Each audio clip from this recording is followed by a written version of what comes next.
Welcome to our April 13th LBUSD Board of Education meeting. I'm going to ask our student school board member, Isabel, to lead us in the Pledge of Allegiance. Put your right hand over your heart. Begin. I pledge allegiance to the flag of the United States of America and to the republic for which it stands, one nation, under God, indivisible, with liberty and justice for all.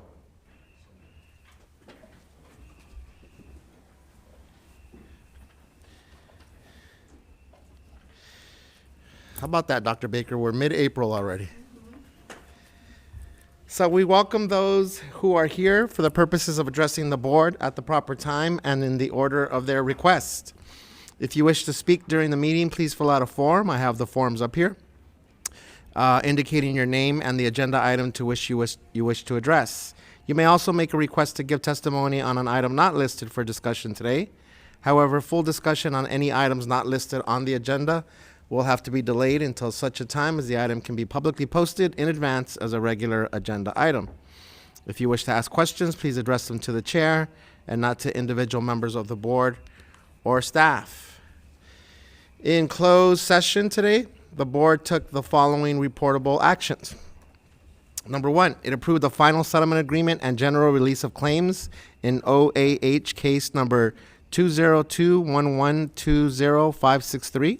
Providing consideration, accommodations, and general release. The board also approved a resignation agreement and general release with the Director of Nutrition Services, resolving all claims between the parties and providing for consideration. Both separate votes were unanimous with all five members of the board voting to approve.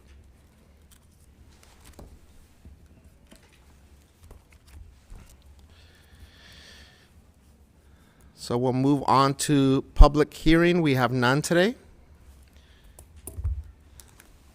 Our next item is call for agenda items for separate action and adoption of the agenda as posted.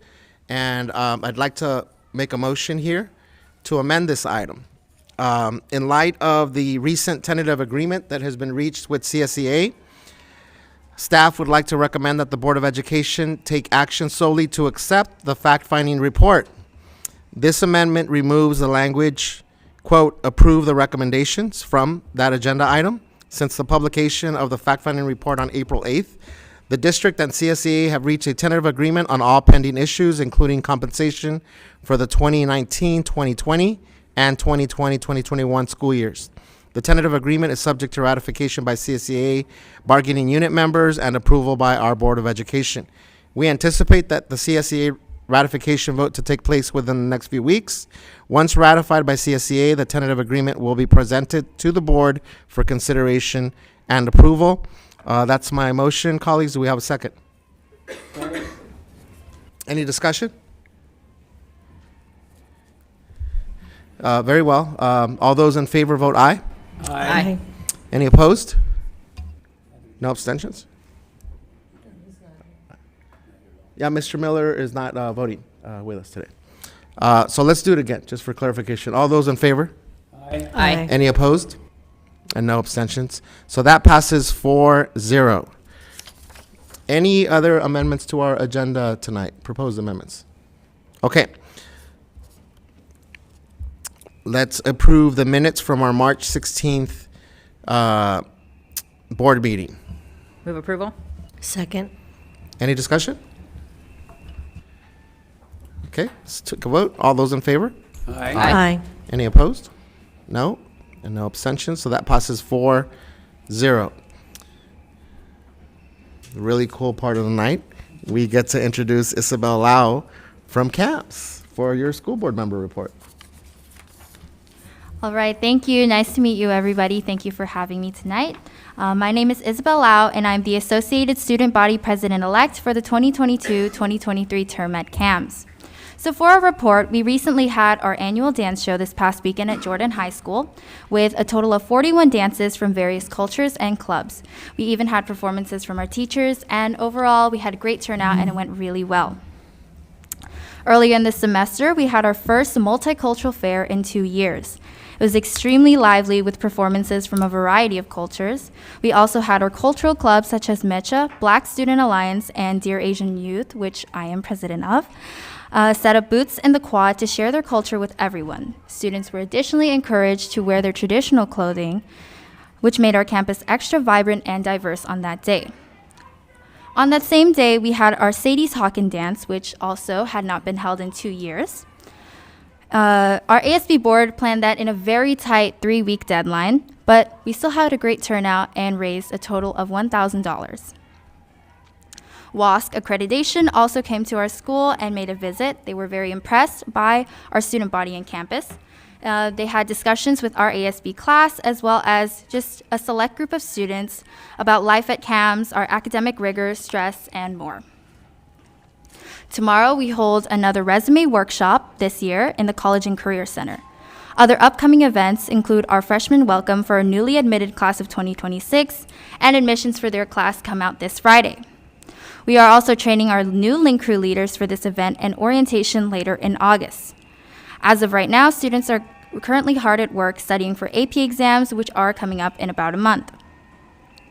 Our seniors have also been receiving their college acceptances, and many have already begun committing to them, which is very exciting. Our ASB juniors, including myself, are currently working with our College and Career Center counselors to plan a Decision Day celebration for our seniors. This will include booths, games, prizes, and more. Another event coming up is our once a semester Spirit Week and Spirit Rally, which is occurring in a very short 2 weeks. It's a week-long class competition with games, dress-ups, and lots of spirit.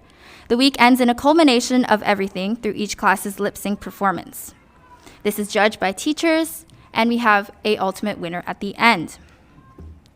Our biggest robotics team at school, FRC, recently attended 3 competitions and made it to the semifinals. Our engineering group, Stellar Explorers, is going to Houston later to compete through a NASA competition. And Invent Team is going to MIT in June to showcase their prototype of an anti-drowning device. Overall, I'm happy to say that CAMS is doing well, pushing through the last stretch of the school year. Thank you for listening, and thank you for your time. Great job, Isabel. I so wish we had Decision Day activities when I was in high school. That sounds amazing. So for you, Isabel, what are your plans after high school? After high school, I'd like to pursue the performing arts. I'm planning to stay in the area so I can still go on auditions in LA. But I'd also like to double major with a business degree at the same time. Awesome.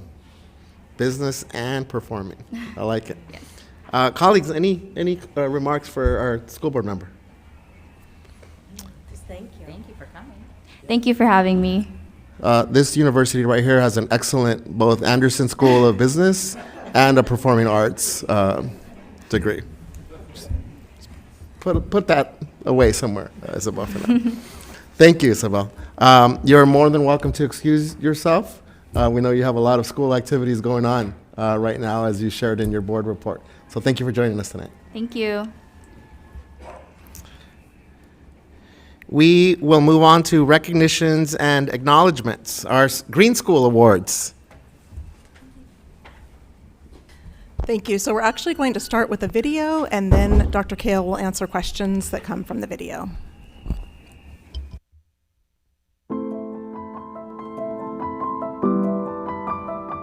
Hello, board members, Dr. Baker, executive staff, and community. I am Christy Friend McFagan, the Environmental Sustainability Coordinator in the Office of Curriculum, Instruction, and Professional Development. The Think Green Awards began with 3 dedicated LBUSD teachers, Danielle Vandevort, Pamela Weinstein, and Karen Wassinger, who built the program to help spread environmental awareness and to make a positive environmental impact for LBUSD. This year, the Environmental Sustainability Office worked with Think Green to support and inspire schools. It is my privilege to share the winning schools for the 2021-2022 Think Green Awards. Schools are awarded a bronze, silver, or gold level based on their implementation of green initiatives and programs at their sites. It takes incredible work on the part of the Green Site Coordinator, administrators, classified and certificated staff, and students. The winning schools made impressive contributions to helping our planet this year. In the area of recycling, it involves more than simply putting the right trash in the right container. It takes training for staff and education for students, as well as consistency of practice and commitment from all.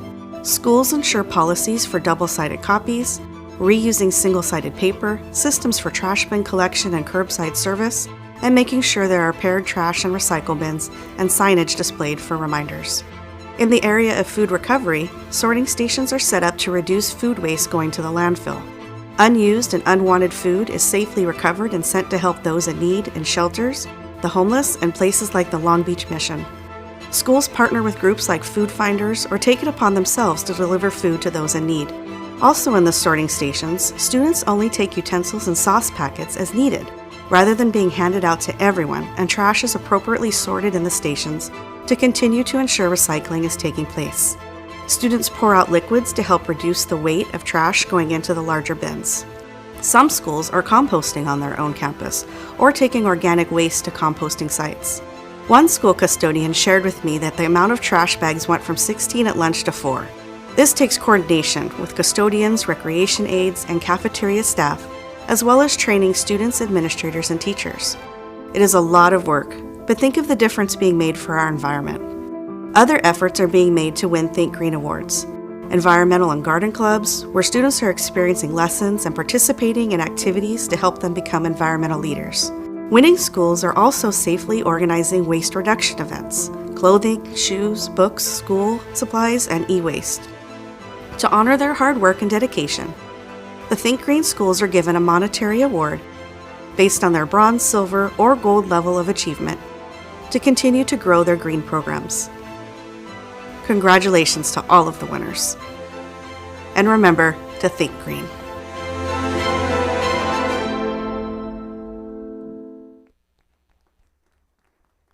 That is amazing. Congratulations to the students, schools. We know it takes a great team effort to do recycling, food recovery, waste reduction, environmental gardening clubs. So thank you for all the efforts. We have our student, staff, and school celebrations.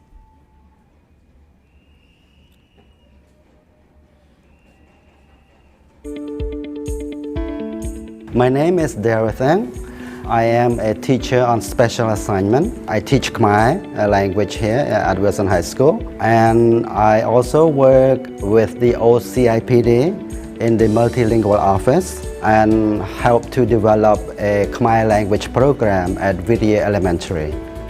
I am a Cambodian genocide survivor. So after the fall of the Khmer Rouge regime in 1979, our family escaped to the refugee camp in Thailand. In April 1982, we went to Canada as refugees, and then I came here to California.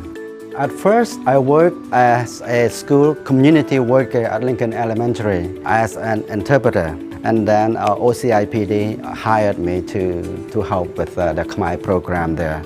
And that's when I started to teach Khmer language here at Wilson High School. You know, I've been teaching here since '97, and I see the positive impact that it has on the students. So it's very rewarding to see the result. Some of my students graduated from here, and they can use their skill in their career. Without a program like this, I'm very concerned that later on our Cambodian community or the one that grew up here will lose the connection with their roots, and that is a really concern. I'm just very grateful and proud to be part of Long Beach Unified School District. I just love my job. I started my career in Long Beach, and I intend to finish my career with Long Beach.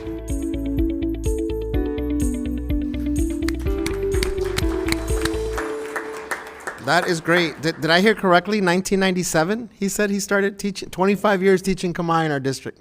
That's amazing.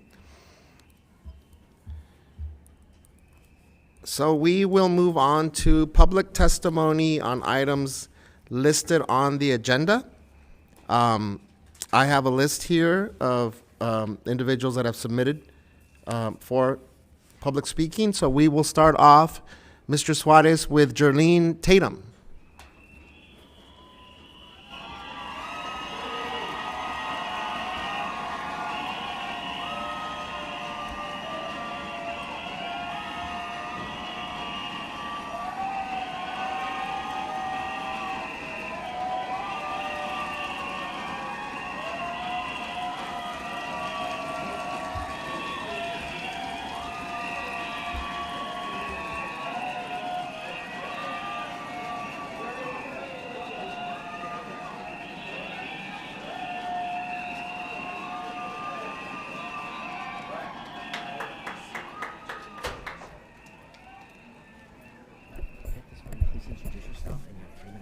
Good evening. Welcome.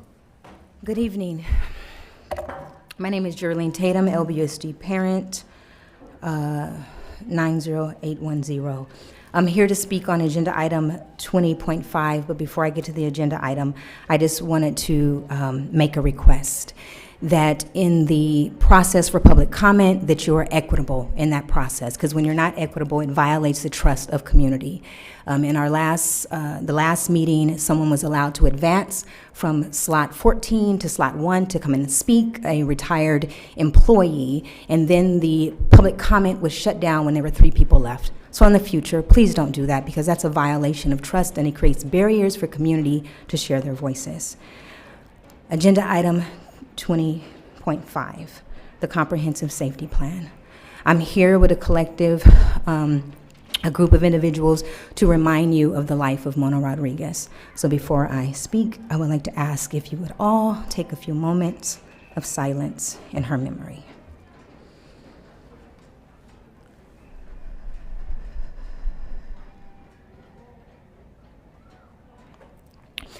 Last September, Mona died a tragic death outside of one of our schools.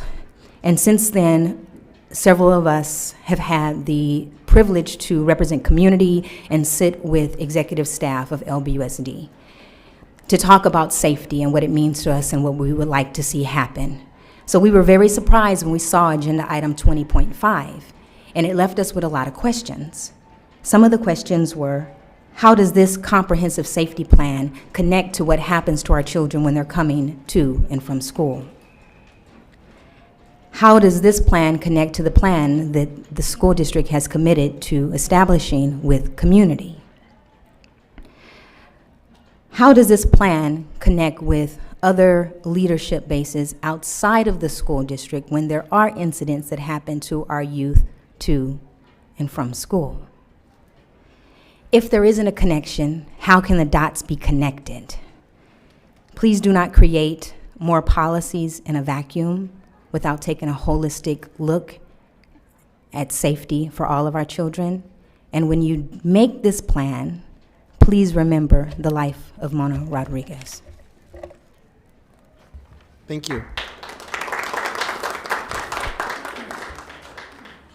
We have Marianne Drummond next. Marianne Drummond.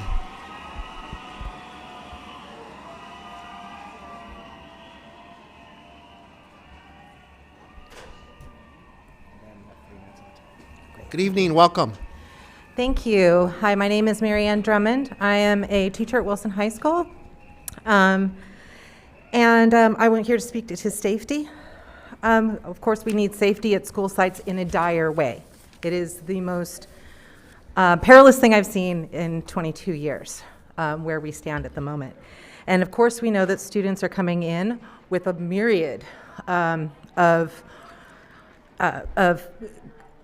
traumas and ways in which they've missed in pieces of development along the way. And all of these things come to difficulty in their being able to express and communicate their feelings in a way that is appropriate for a school setting. And this does create safety concerns. And what I absolutely notice, and of course I've heard from students, parents, teachers, admin, safety staff, everyone express these same things and notice the same thing that I'm bringing here, and that is that we need unarmed people, adults, there as safety and support, communicating with kids in terms of supervision and one-to-one aids and all of these kind of roles where adults can be interacting and supporting students. And I want to say that when that's happening, then students get to class on time. Students are more relaxed. That cortisol isn't overflowing, not just for students, but for teachers when there's been a thing, right? And then no one's learning, and we're completely missing. The entire ship has sailed at that point, right? And so what I am imploring you to do is to hire as many folks as we can get going here to be in our schools on campuses. And the thing is that I see, and I have heard people tell me, so I went and looked. I'm just like upset that I can't see. It's very hard to find any jobs that are flagged, and it doesn't seem that they're being rolled out and put out there. And again, they're also paid an embarrassing wage, right? And it actually does embarrass me. I'm not usually embarrassed about this district, but in this way I am, that we have people that are getting paid below poverty line kind of wage to do this incredibly difficult labor in supporting children. So I really am asking you to put that in front. And now I've lost my words. Thank you. Thank you.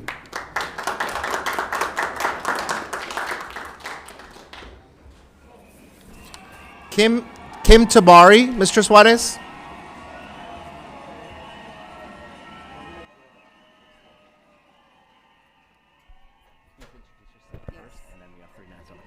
Welcome, good evening. Hello, everybody. Good afternoon, almost evening. So my name is Kim, a parent. I'm part of the Safer LBUSD campaign. I'm here to speak to agenda item 20.5, the Comprehensive Safety Plan, and to talk about why school safety is important. And in my opinion, keeping schools safe allows students to look forward to being in an encouraging environment that promotes academics, social, and creative learning. When students don't feel comfortable at schools, they may stop showing up or they may remain on the edge throughout the day. Mona Rodriguez was an 18-year-old student that was killed by an ex-school safety officer in October of 2021. What is being done to make our schools safer? Many students and teachers complain about the fights that are happening on different campuses. What is the district doing to manage this issue systemically rather than using armed guards like the ones we have here today or calling LDPD to the sites? And I know not just the teachers are calling, students are calling too. So a systemic change is needed. It's absolutely needed. So I just want to ask again that you remove the guns and other weapons from all the Long Beach school employees and their campuses, including the one at this door.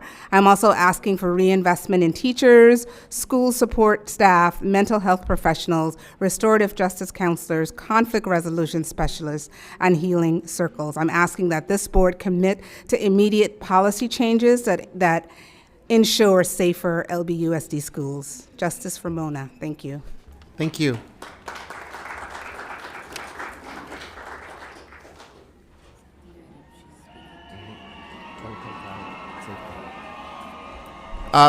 We have Ann Burdette, Mr. Suarez. Ann Burdette. You don't have to introduce yourself now. You have 30 minutes on the timer. Good evening, welcome. Good evening and welcome. Thank you for having me.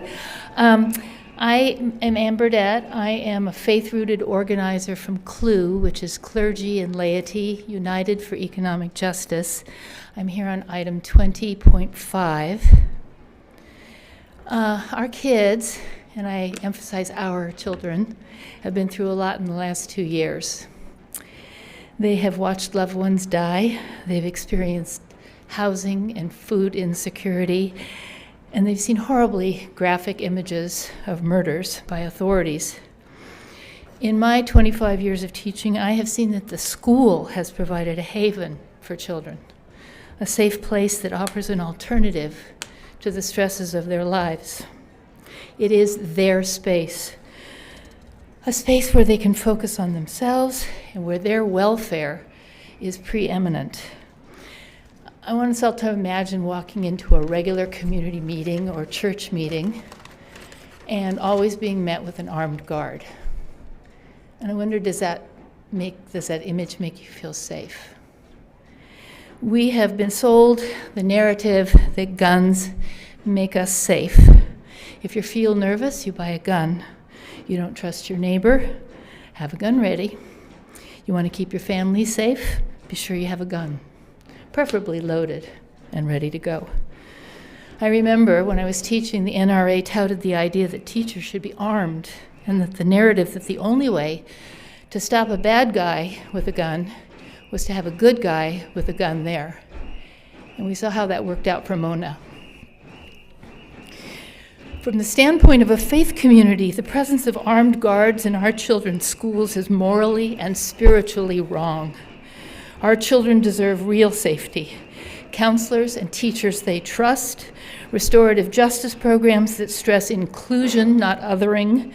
They deserve the respect that these programs provide. We need to get guns out of our school hallways.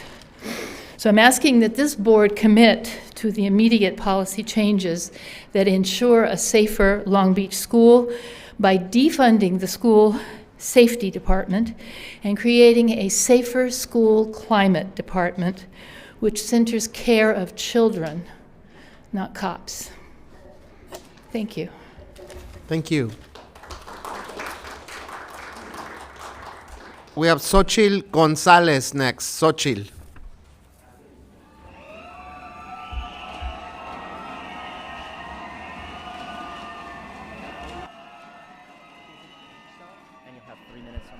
Thank you. Hello, my name is Xochitl Gonzalez, and I'm here on behalf of Long Beach Parents United. And I'm here on item 20.7, which would bring a concerted effort in raising voter registration for the primaries and the general elections. And I'm here to remind you of a few things. When an elected official or appointed officer takes a position, they solemnly swear to protect the interests of the they solemnly swear to protect the interests of the community. This oath requires that an official faithfully discharge the duties that are required of them by their constituents.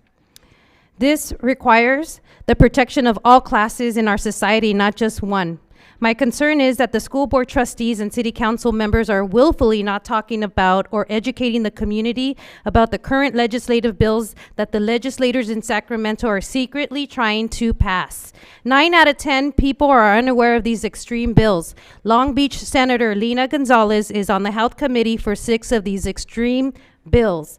I know that LBUSD hasn't mandated the emergency use authorized shot, but if SB 871 passes, that would require all children 0 to 17 years old to get the COVID-19 vaccine to attend daycare, public and private school with no religious, personal, or philosophical exemptions. Worse yet, SB 866 lowers the age of consent to vaccinate or obtain any medical treatment to 12-year-olds without any parent consent or knowledge.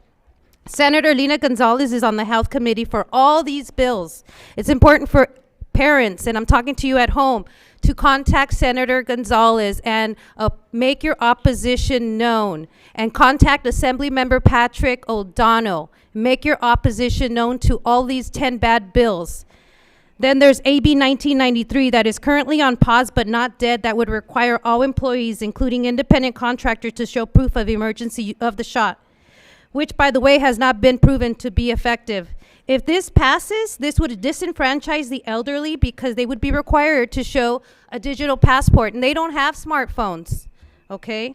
This is another extreme bill that Senator Lina Gonzalez is voting on. Make your oppositions heard. Then there's SB 1479, which Senator Lina Gonzalez has already passed in the Labor Committee. This would require schools to continue testing contract tracing. Enough with the testing and stop using our kids as lab. That's enough.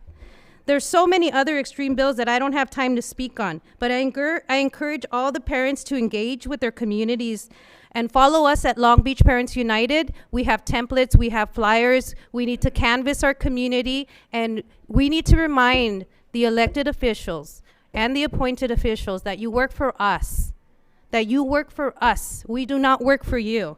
I encourage LBUSD, along with all the officials, to take a stance against this. Thank you. Your time is up. Thank you.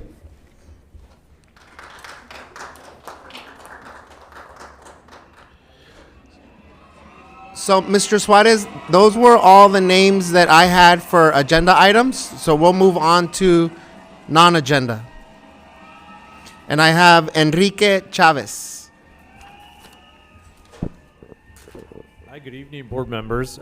Yes, I am on non-agenda. I am the Long Beach Chapter 2 CACA Unit A VP. And just to let you know, CACA is here in unity with TALB, classified, and teachers are united.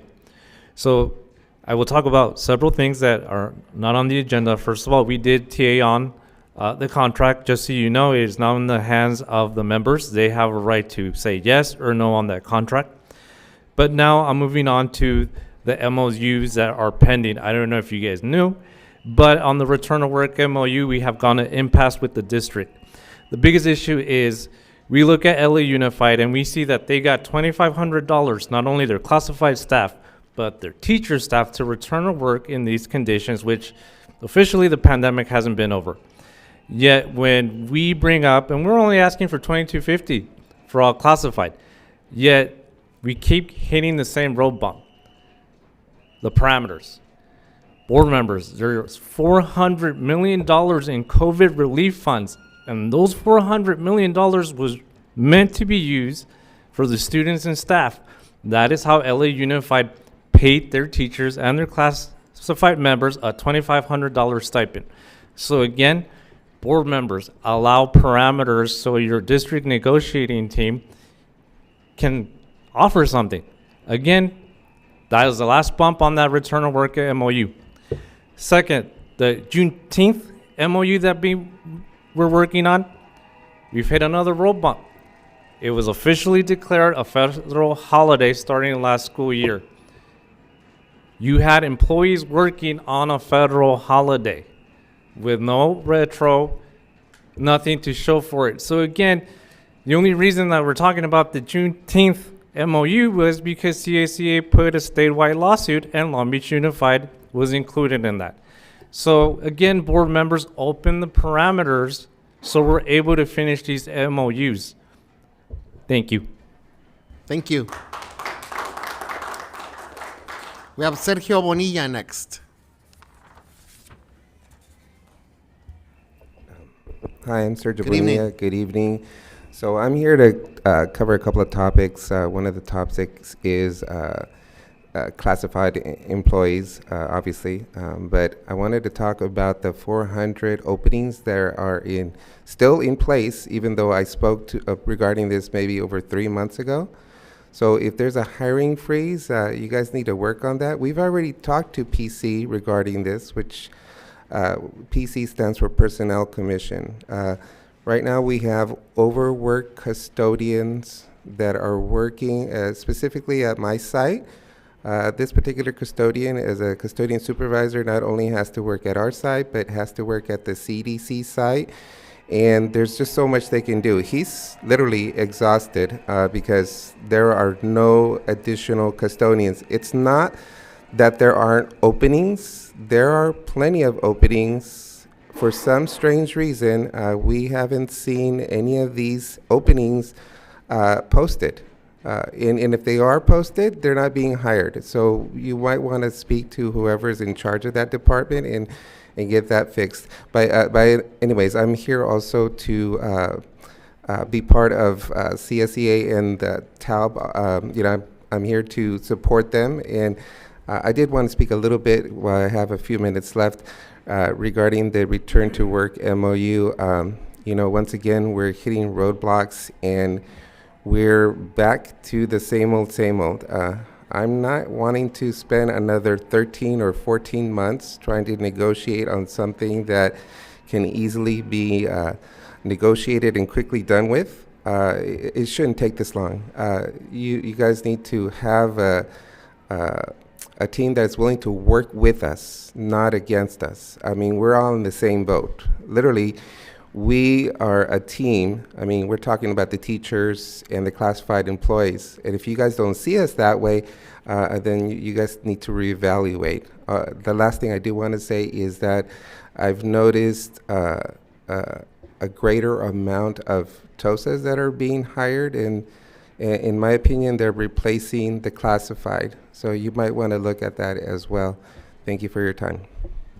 Thank you. Next, we have Matthew Shane Dishman. Good evening. Good evening. President Benitez, Vice President Kerr, and board members. My name is Shane Dishman. I am the association president for the California School Employees Association, which represents 250,000 members. It's been a long 2 years for everyone in this room. This pandemic has challenged each of us in ways that we thought never possible. And while so many sheltered in place, working and learning from home, the classified employees of Long Beach Unified continued to step up and show up. They were busy making sure the students had the resources and the nutrition that they needed to keep learning. Our IT experts quickly adapted the district systems and technology so that the students smoothly transitioned to virtual learning. Our dedicated paraeducators never stopped providing critical one-on-one instruction to their students. Our maintenance and operation team kept members and the school facilities clean and safe for staff who were working at the site, and they kept everything maintained to be ready for when it was safe to welcome their students back onto campus. And our food service employees not only kept making meals for their students, they also fed the entire community, keeping struggling families afloat during the darkest days of the pandemic.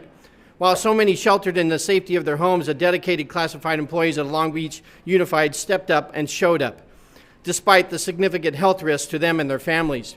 For my sisters and brothers here at Long Beach Chapter 2, the pandemic hasn't been the only struggle in the last 2 years. They have been fighting for a living wage, one that would allow them to put food on the table for their families and to keep the roof over their heads. They have been fighting for their bilingual instructional aides and nutritional service colleagues who barely earn over the minimum wage. When the pandemic hit, the district asked the classified employees to step up and show up to the school sites to serve the students and this community. They did step up, and they did show up. When the district began to reopen for in-person learning, you asked our brothers and sisters to step up and show up to make sure that students could return to a safe, clean, and welcoming learning environment. They did step up and show up. Throughout the innumerable challenges in the past 2 years, the classified employees of the Long Beach Unified School District stepped up and showed up to serve their students despite the risk to themselves and their loved ones. While they stepped up and showed up, while they fight for a living wage, they watch an administrator get an equivalent to an entire year's salary for a classified custodian. They watch the substitute teacher receive 16% increase in their wages, and they watch the district's financial reserves balloon to over $400 million. Thanks in great part to CSEA's advocacy in our state capital for increased public school funding. That's right. You can thank the union, CSEA, for your classified employees who earn just above minimum wage for the district's overflowing coffers. It is my understanding that after a long, exhaustive bargaining process that included impasses, mediations, and fact-finding, the parties have reached a tentative agreement. CSEA supports this tentative agreement. Thank you. And looks forward. Your time is up. Thank you.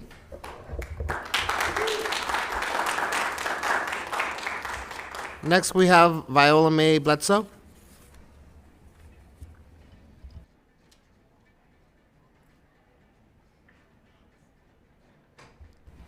Good evening. Good My evening. name is Viola Mae Bledsoe. I'm an instructional aide with the district. Talking about shortages, it is getting to be really difficult out there with not enough staff to take care of our students. Those of us who are working take pride in our work, take pride in the fact that we are servicing our children, and we do look at them as our children. Whether any of us birthed them or not, they are our children. We are so short of instructional aides, custodians, and staff at some school sites that a lot of people are doing 2 to 3 other people's work, including their own, and we are getting burnt out. Just now I received a text message from another aide at the campus that I work at that is going to be out tomorrow because the doctor put her out for a couple days. That means that Cabrillo High School is now going to be without 5 aides tomorrow that normally would have been there. And we are already down 7 positions that I'm aware of, and I think there might have been more. And that's just the instructional aides.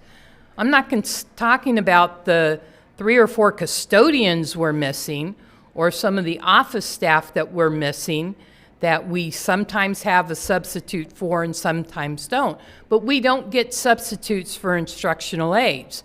And a lot of times we're not getting substitutes for our custodians. So what used to be a very clean school is now no longer clean because we don't have enough custodians.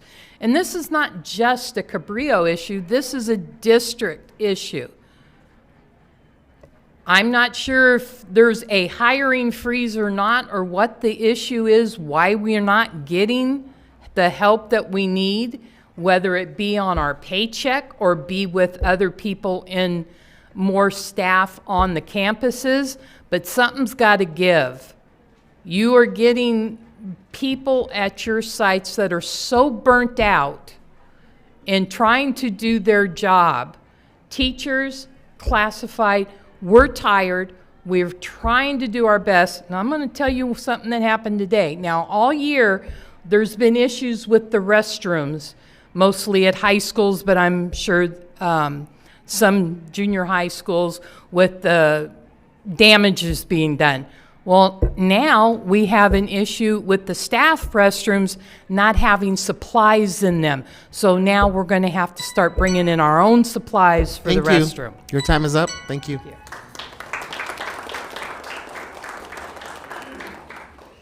Gilbert Bonilla.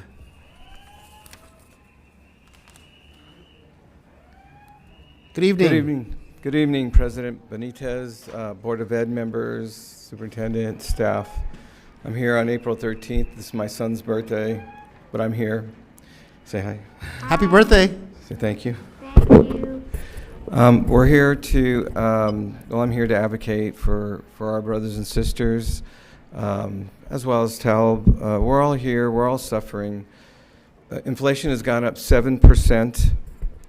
We're just asking in the successor agreement that you keep an open mind, an open heart, and help, because people are having a hard time surviving.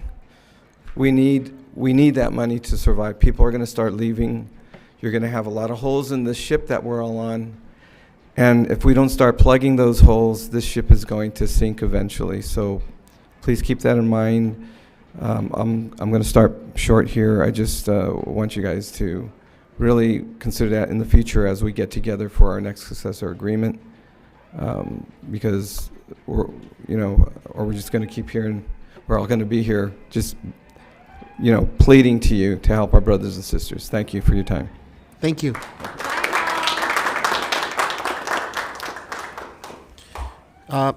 Brandon Ryan Bularo? Bularo?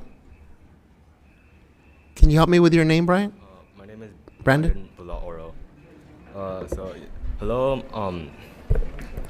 Hello, my name is Brandon Bulaoro, and I am part of the Green Schools campaign, specifically from CAMS. Brandon, I'm going to ask you to pause. Ms. Rodriguez, can we start the 3 minutes over again? Just so we can make sure to hear you, Brandon. Apologies for that. Right. You can go ahead and start again. Okay, so I am Brandon Bulaoro. I'm part of the Green Schools campaign. Specifically, I'm from CAMS, the Green School campaign over there. I would like to thank you for allowing our group to speak here once again. This is my third time speaking here, so thank you for allowing me to do that again. I would like to begin with speaking about what our group is doing specifically. This Saturday and on Earth Day, we will go plant trees in the local area to help our cause, and after that, we will go to CSULB with other clubs from CSULB to fight against the ship pollution in Long Beach. Now, I ask for all the support from the board members in the Board of Education, and to give that support to our campaign and help us push our ideas and push those ideas with all the students and adults in our campaign against the use of fossil fuels in Long Beach. We ask for help in promoting our goal of 100% clean renewable energy in our city of Long Beach. This way of using energy through electricity, solar power, and wind power would be more healthy for the environment and sustainable for the city of Long Beach. these ways of using energy would be better than the harmful effects of fossil fuels that are harmful against our environment. This campaign is important for the future of not just living in Long Beach, but for also as a way for us to help our planet as well. I am a resident of Long Beach and I love Long Beach, so I would like to express that love by speaking here and doing my part to help keep Long Beach a cleaner place. With our combined acts of working towards clean, renewable energy, we can make this city a healthier place. Thank you. Thank you. We have Pete Marsh next, Mr. Suarez. Pete Marsh. If you could hold on until the door closes, Mr. Marsh. Thank you. Good evening. Welcome. Hi. Good evening. Thanks very much. Students, citizens, faculty, and board and staff, thank you. Pete Marsh, Bluff Heights 90814, the 4th District. I'm the grandfather of 3 bright young ladies who are about to be entered into your trust and care for inspiration and education. I'm new to the Green Schools campaign, but I'm here in support of those students. I met them just a little over a month ago when former council member Janine Pierce, who's formed a group called the Climate Council, had these students come and brief us. I was very impressed with their poise and research, but also with the fact that their resolution that they've put before you is in most ways actually quite reasonable. Even though I'm new to speaking with you, I spent just a few nights ago, I pulled most of the night, or I spent about 4 hours watching last month's board meeting. There was about an hour and a half devoted to this issue, and I was taking a bunch of notes, so I tried to catch up. I personally consider myself pretty deeply knowledgeable and immersed in the clean energy transition. I spent 25 years in the Coast Guard, but then looked for a second career and decided clean energy had to be it to try to make a difference for my family and everybody else's. And so it took a while, but I became a solar contractor and then looked for ways to do advocacy. And I've been heavily involved with now multiple climate groups, both nationally and locally. And so I feel like I have a fair bit of knowledge to offer. I'd like to be an ally to the staff, to the board, to the students. I think there's room to do all of that.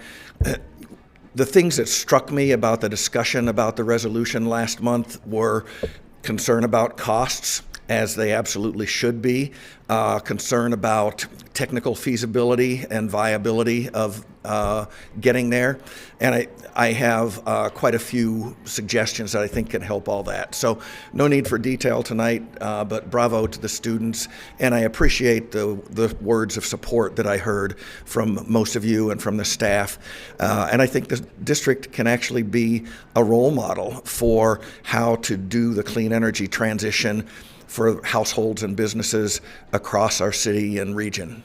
Thanks very much. Thank you. Ruthie Heiss?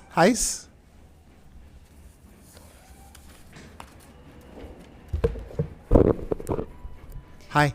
Hi, good evening. Let me just grab my papers real quick.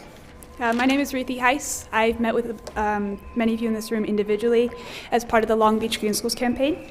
And I'm here tonight just to kind of reiterate the words my following members have shared before me and highlight the importance of our partnership and an effort to make this transition and make this change.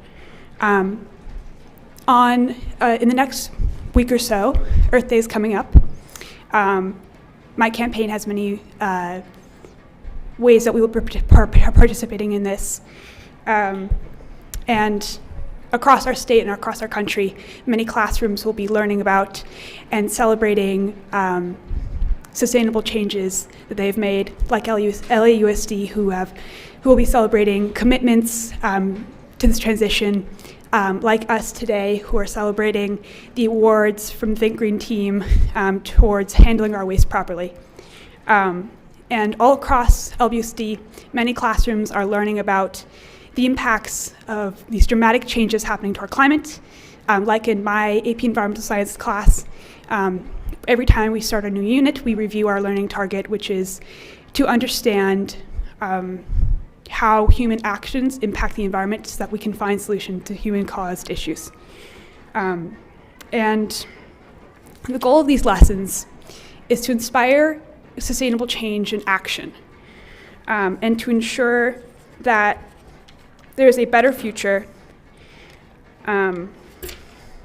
for future generations, that there is also a better present. And many times I share, when people ask what my hobbies are, I share that I am a youth climate organizer in Long Beach, and I share that I'm part of the Green Schools campaign, which means I meet with LBUSD to work on a reasonable timeline for 100% clean renewable energy transition. And I believe this is one of the best ways to summarize my time with LBUSD. Our partnership is what makes this happen, and I am beyond grateful and beyond proud of the work that we have done together, especially with board members Megan Kerr and Mr. Benitez. And I'm really proud of the work that we have done. And I'm really looking forward to Mr. Otto, you shared at the LBUSD board workshop that you, on March 16th, that you would like to continue meeting with us. And while we understand that nobody here has a lot of time to spare, we don't either as students. We are cramming for APs, and we put this work first, and we would, as students, like to see that being sent back to us. Thank you. I'd like to reiterate that Your 3 minutes are up. Thank you. that we are here to meet. Thank you. Thank you. Chris Kelly.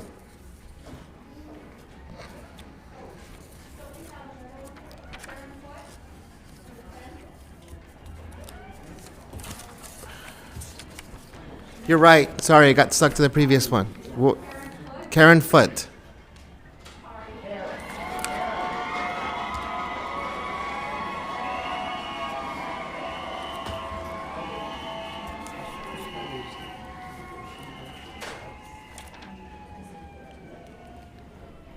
Good evening. Welcome.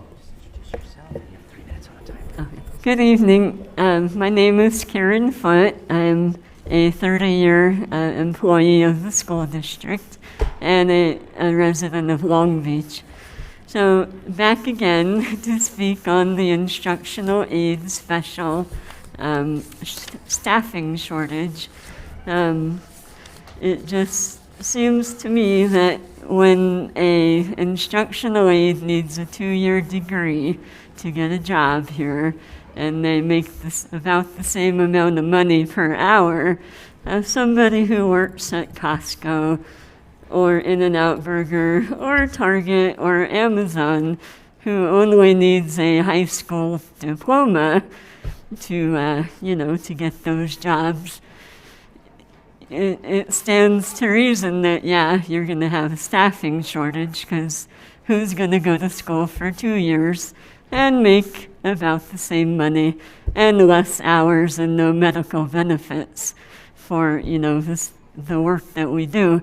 And it's important work. Our kids, they deserve more than short-staffed classrooms. They deserve our full support. And, that's, all means all. That's what we've heard. So we need to, put your money out there to pay these people so that they'll come aboard. The people who are here working are, overworked, and they feel there's a whole rally outside of people, and they're making a lot of noise, and they feel overworked, underappreciated, and I feel like I've seen the district's budgets, and I know that over the past 5 years, the district has socked away and increased every year their reserve budget, and we're not seeing it. So we see short-staffed classrooms, the The classroom that I work in, my teacher has been out many times, and we have no substitute teacher show up. We work all day with no teacher in the class. So I'm just letting you know what's going on out there. So people are tired. They want some appreciation. We worked through a pandemic. We had to show up every day. When I was in the classroom with 20 kids, when there is no vaccine, and 20 people with no vaccine and no testing was going on. Where's the appreciation for that? The teachers were at home. So I have so many questions. But anyway, I'll leave it at that. And thank you so much. Show these people you appreciate them. Your time is up. Thank you. Now I have Chris Kelly.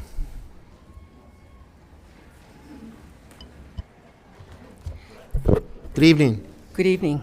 Good evening, Dr. Benitez, board and executive staff. I'm Chris Kelly. I'm the president of the Teachers Association of Long Beach, and I'm here because I'm frustrated that we're still stonewalled in negotiations, and I'm here again to ask you to prioritize our frontline workers. 5% on schedule and 1% off is fair. I know kindergarten and TK teachers are anxious to get this settled so they can start planning, because that's how teachers are. They love teaching, and yet night after night, we have 20, 25 teachers at a site who are frustrated, angry, defeated, and sometimes bullied on their jobs. It's a tough job, and you can ask any administrator who substituted this last fall. Our teachers are exhausted. They've pivoted like ballerinas. They work hours and hours extra each week. They've done everything you've asked of them. They've worked with confused, angry, needy, and sometimes violent children and families while trying to help keep their own families navigating these strange times. I spoke to an SLP last week, and she said she couldn't be here tonight because she had to go to her third job. I know a lot of our classified and certificated are in the same boat. Now with gas prices up, our teachers who can't afford to live here no longer can afford to commute. TALB has always been aware of the financial environment. There have been times when we've sacrificed raises to protect benefits because we knew the district couldn't do both. 5 on 1 off is a fair compromise. It's not setting a precedent. You give, we give. It's time to prioritize the front lines of education, the boots on the ground people who actually do the educating. They don't want another program. They know what to do. They just need time to do it and to earn enough to support their families, to live in the local communities, and so they could concentrate on their jobs without worrying about their financial situations. Thank you. Thank you. John Solomon?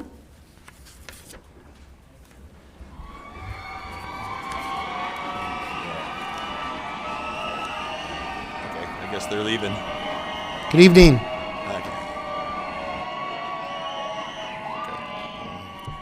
Good evening, President Benitez, school board, and executive staff. My name is John Sullivan, 4th grade teacher and TAL board secretary.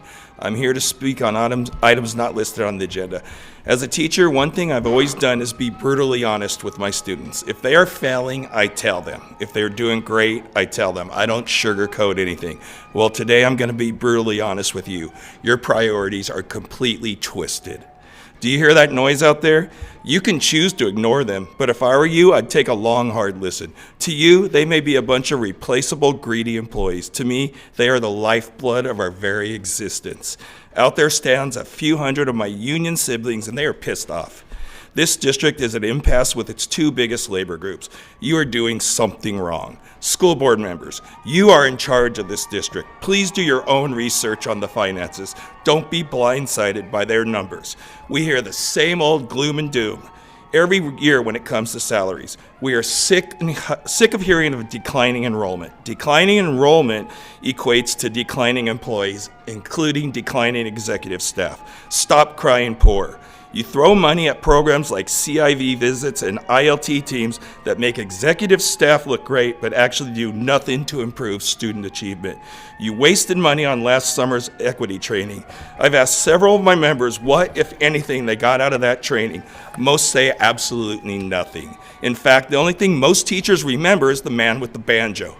Part of my job as secretary is to hear what members are saying. Teacher morale is at its lowest in 24 years. We are tired, we are burnt out, we feel overworked and underappreciated. Teachers are retiring early, teachers want to quit or take a leave of absence. We only want what we deserve, and we know this district can afford it. We aren't asking for a 17% raise. We are barely asking for a third of that. We have saved this district's butt during the pandemic. We have proven our worth over and over again. You learned this past January how irreplaceable we are. When staff and students got sick, the classrooms in this district basically shut down. You couldn't find subs to replace us. And what do we get in return? Another video. We got another one today. We don't want propaganda videos. Don't tell us how valuable we are. Show us. What will this district do to start prioritizing the classroom? What will this district do to show teacher appreciation? If you say 1% cost the district $6 million, how about this year's raise only goes to any staff that works directly with students or on campuses? How about stopping all the wasteful programs that do not promote student achievement? We've all seen Transparent California. Not one of the executive staff would be hurting if they didn't get a raise this year. In fact, it could just shine some positive light on LBUSD. Again, I ask, do you hear my union brothers and sisters out there? I fear you have awoken a sleeping giant and filled him with terrible resolve. Your time is up. Thank you. Jason Goldfisher? Okay.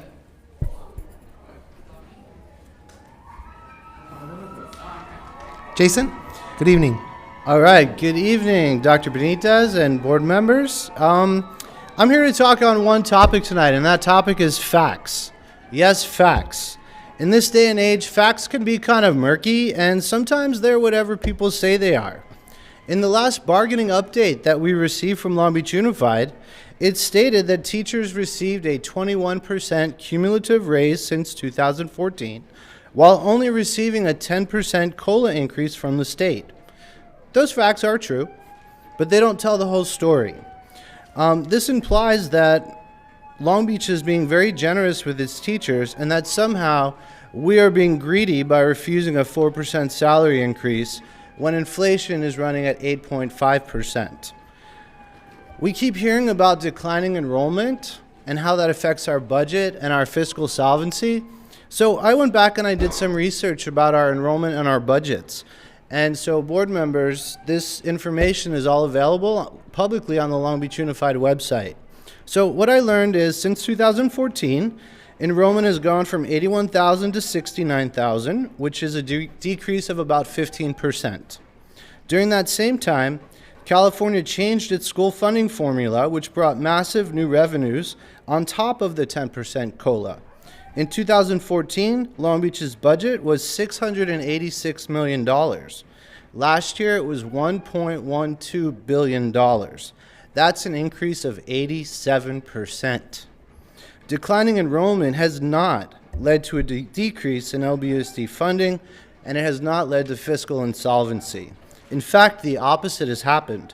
Enrollment down 15% and funding up by 87%.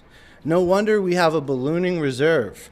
At last check in the budget, it was about $340 million. We just heard $400 million, which is at least 14 times the amount required by the state to be held in reserves. On top of this, the state COLA for this year and next year total more than 11% in additional funding. We're talking massive, massive numbers here. TALB is only asking for 6% on schedule and 1% off schedule. Long Beach Unified has offered 4 and 3. The difference in cost for this year is zero. Zero. For next year, we're talking about $12 million. It is the literal drop in the bucket. What is being held up while we're negotiating over literal pennies? Expanded kindergarten and TK programs that are good for kids And from what I hear, we already have a temporary agreement on.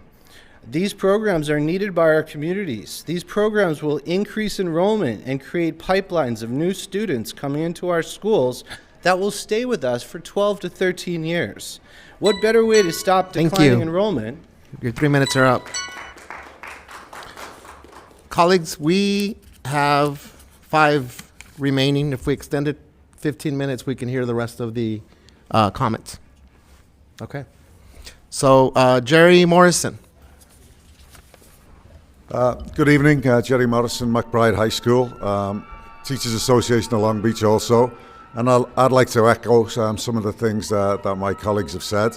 I'm on the bargaining team, so I've been privileged to take part in the negotiations. Unfortunately, the last couple of times we met, there was no movement from the district's 4% offer. As was pointed out, the latest inflation figures have inflation at 8.5%. So, in other words, the pay cut that were being offered has actually got bigger since the last time I was here. This is the pay cut that just keeps on giving. 4% is what was offered. No movement on that. As a previous speaker just said, the union position was for a 6% raise. 4% on one side, 6% on the other. You think some kind of master negotiator could come to some kind of middle ground on there and get all this wrapped up? And while it isn't wrapped up, there are lots of programs that we negotiated in the contract that we came to tentative agreements on that are all being held up. New programs that will benefit the district, new programs that will benefit teachers, new ways of doing things, all being held up because of this intransigence over this small amount of money. And I say small amount of money because I'm looking at the big picture. Everyone knows the district is awash with money. It's had money from the federal government, money from the state government.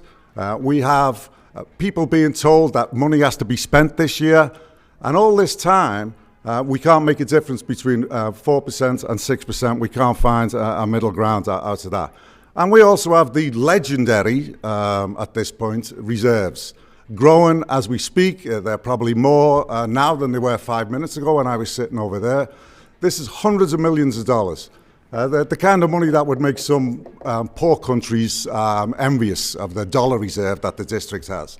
Why can't that money be put to settling these negotiations?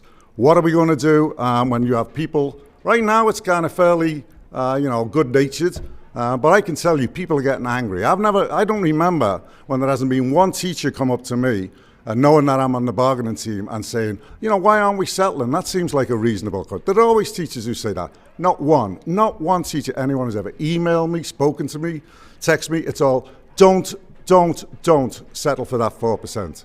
4%, when they're reading in the papers that it's 8% inflation, they know the money's there. They expect some kind of compromise to be made. We talk about our team in negotiations as the bargaining team. It seems we sit across from the take it or leave it team on the district side, the ultimatum team. This is what we're offering you. This is what you're getting. There's no negotiations here. Teachers have had enough. This is going to fester. It's already spring. We're going into summer. If we go over the summer and this kind of discontent turning into anger and a whole lot of other things, you can put a stop to this. There's no need for this. Finish the negotiations. Thank you. Kimberly Wong. Why do I keep doing that? Thank you, Leticia. Peter Larson. Yeah, Peter. Thank you. Good evening, board members, Superintendent Baker, and fellow district staff. My name is Peter Larson. I'm a math teacher at Jordan High School, and I'm a resident of District 5 and the vice president of the Teachers Association of Long Beach. I'd like to thank all the speakers before me, those that you just heard from TALB as well as CSEA. And the Green Initiative folks, they spoke really well, and I want to add something to Jerry just said right before me, that the anger and frustration is building, and I also heard comments from my teachers when the bargaining update from the district came out 2 or 3 weeks ago, and the number was 4, and the update, it sounded like that was a generous offer, and yet I didn't think it was, but I let people speak to me on that. And what they said was, that's way too little. They kind of figured you must be going low and we're going high. We're going to go somewhere in between. So we're very frustrated that we have not budged from that 4% figure. So also in that bargaining update, the district referred to the comparability of this offer to other districts around us. Now, TALB, I think, is in disagreement with that comparability, but there's no denying that a 4% on-schedule raise is actually on the far lower end of all the other districts in our area. We are in communication with the district or with the union teams from all over the Southern California area, and we're hearing numbers greater than 4%. In the CSEA fact-finding report that you approved earlier, there was a quote from the chair that said that he said of the district that the district never has claimed an inability to pay. Like the district bargaining update that I've mentioned, he focused on the perceived comparability of Long Beach to the other districts. So if the district truly does want to have a competitive edge to recruit and retain highly qualified educators in an increasingly highly competitive job market, this 4% figure needs to be raised. The district has the resources to do it, and it's the right thing to do. Our teachers, librarians, nurses, speech pathologists, and now counselors and psychologists call for the board to direct the district to raise their offer so we can finally bring this bargaining cycle to a close. Thank you. Thank you. Now we have Kimberly Wong.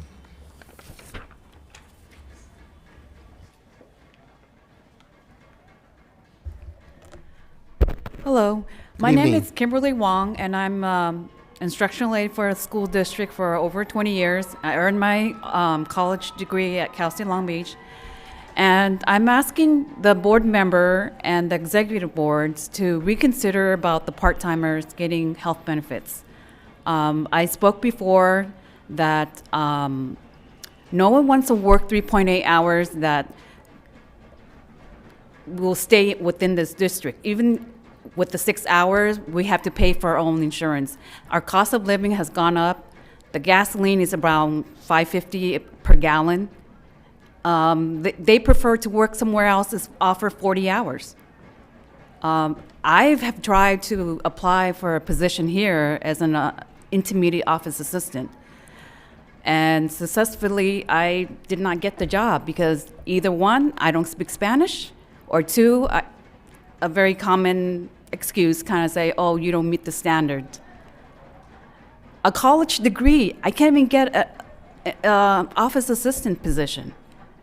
That's embarrassing. Last time when I spoke on this topic about getting us, my brothers and sisters that are part-timers, I wanted to cry at that moment when I was speaking to you last month. I was trying to hold my composure. I would like if all you considered for us to have the health benefits.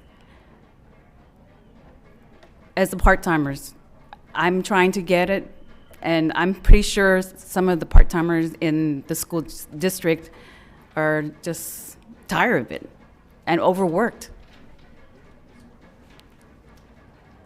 As my brothers and sisters, they say that instructional aides are shortage. Yet we are supposed to be here helping our students. I'm not in one room. I'm in several rooms each day in middle school.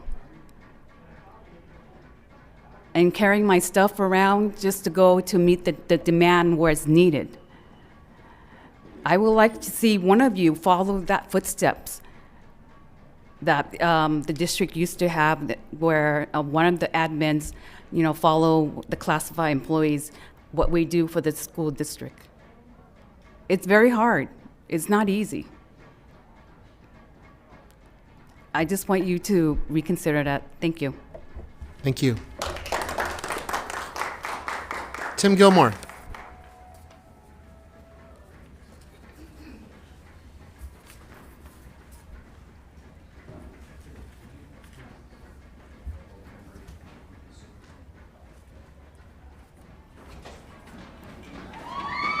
Good evening.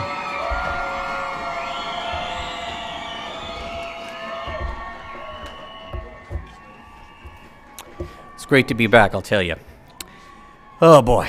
Good evening. My name is Tim Gilmore. I started a 501(c) in 2011 called Long Beach Poly Alumni Association Incorporated. I became the president. I also became a member of the Midtown Neighborhood Association about 4 years ago. I'm talking to you tonight in support and a concern for both Long Beach Poly varsity football coming back to Long Beach Poly High School and support for the MLK Park financial improvement. Long Beach Poly has a storied history of professional athletes. It has the most athletes of any high school in the United States. That's right, the most of any high school in the United States. Sean Jackson, the list goes on, John Rambo, Chucky Miller, all these athletes came from out of Long Beach Poly High School. So it's really important to know that. Now, unfortunately, in the high school, Long Beach Poly is the only high school in Long Beach that doesn't have any home games. Coach Barbie, along with Coach Terrence O'Ree, wants to have Poly home games as long as it makes financial sense, such as smaller schools that they play. It has to make financial sense. It's about $6K for the games at vet stadiums, and some of these smaller schools don't draw as much, so they don't make as much as they should be. There's also concern of the community about the safety at Poly High School. I have personally talked to Don Malkin, the chief of staff, to our new chief of police, and they said that it would be okay to have Poly High School football as well as having basketball courts at Martin Luther King Park, which is another project that I am working on with Leonard Adams. So this would improve the morale of the 6th District, and I think it's very important that we really do something about that. The last important thing I want to talk about is, unfortunately, apparently, Mr. David Miranda told me on March 31st at Browning High School that Long Beach Unified is going to hire an architect just for Poly High School sometime in May to help out with classrooms. I hope this is nothing involved with me, but I kind of wonder. In conclusion, since I will be getting some radiation treatment for my cancer, I will be out for 5 weeks from April 18th onward. If you need to contact me in any way, please contact my lawyer, William Bill Henry Shibley, and or Coach Terrence O'Ree instead of me, because I want to be in my treatment. I want to thank you all. God is good. And the last thing I want to thank is I want to take time to thank the CSEA and TALB for what their works have been doing, and the hard work and all the commitment, and also our security people, Mr. James Suarez, who does a great job of controlling all this and making this happen. And so I think that's very important. And also shout out to Chucky Miller and all the Poly alums. Thank you. Thank you. All right. Our last speaker for non-agenda items is Susan Garcia.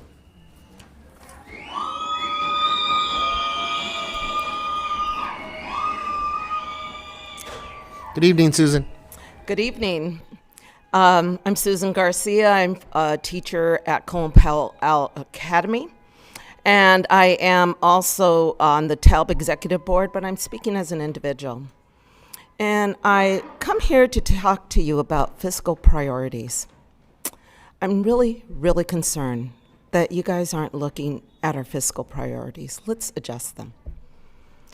We truly need to compensate those employees that are not getting paid sufficiently. It saddens me to hear that some of our employees are not making enough to survive. We talk about sustainability and declining enrollment, but yet we're not taking care of our own. These people have to take care of their families.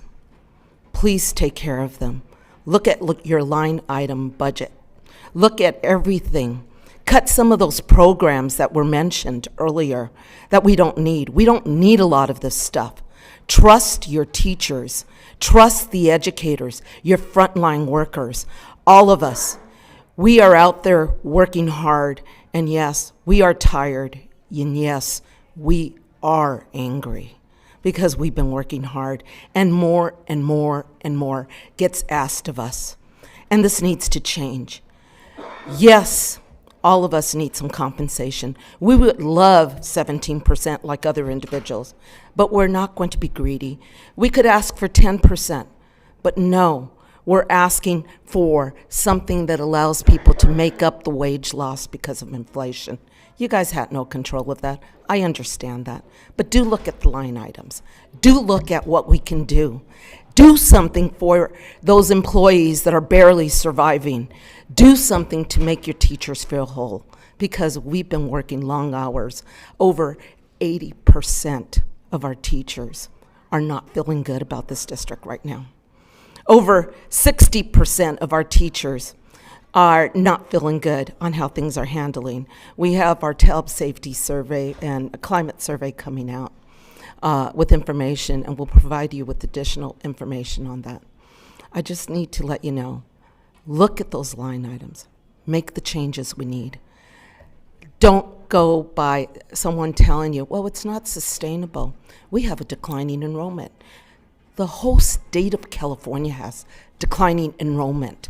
What we need to do is work together to try and change the public school funding at a state level. That's what we need to do. Join together our forces. We need to work together. Come to us as a resource. Listen to us and quit shoving programs down our throats that don't really work. Why not ask us? Together we can come with something. Thank you. Thank you, Susan. That concludes our public testimony on items not listed on the agenda. I want to thank everyone that came out today, took time out of their schedules.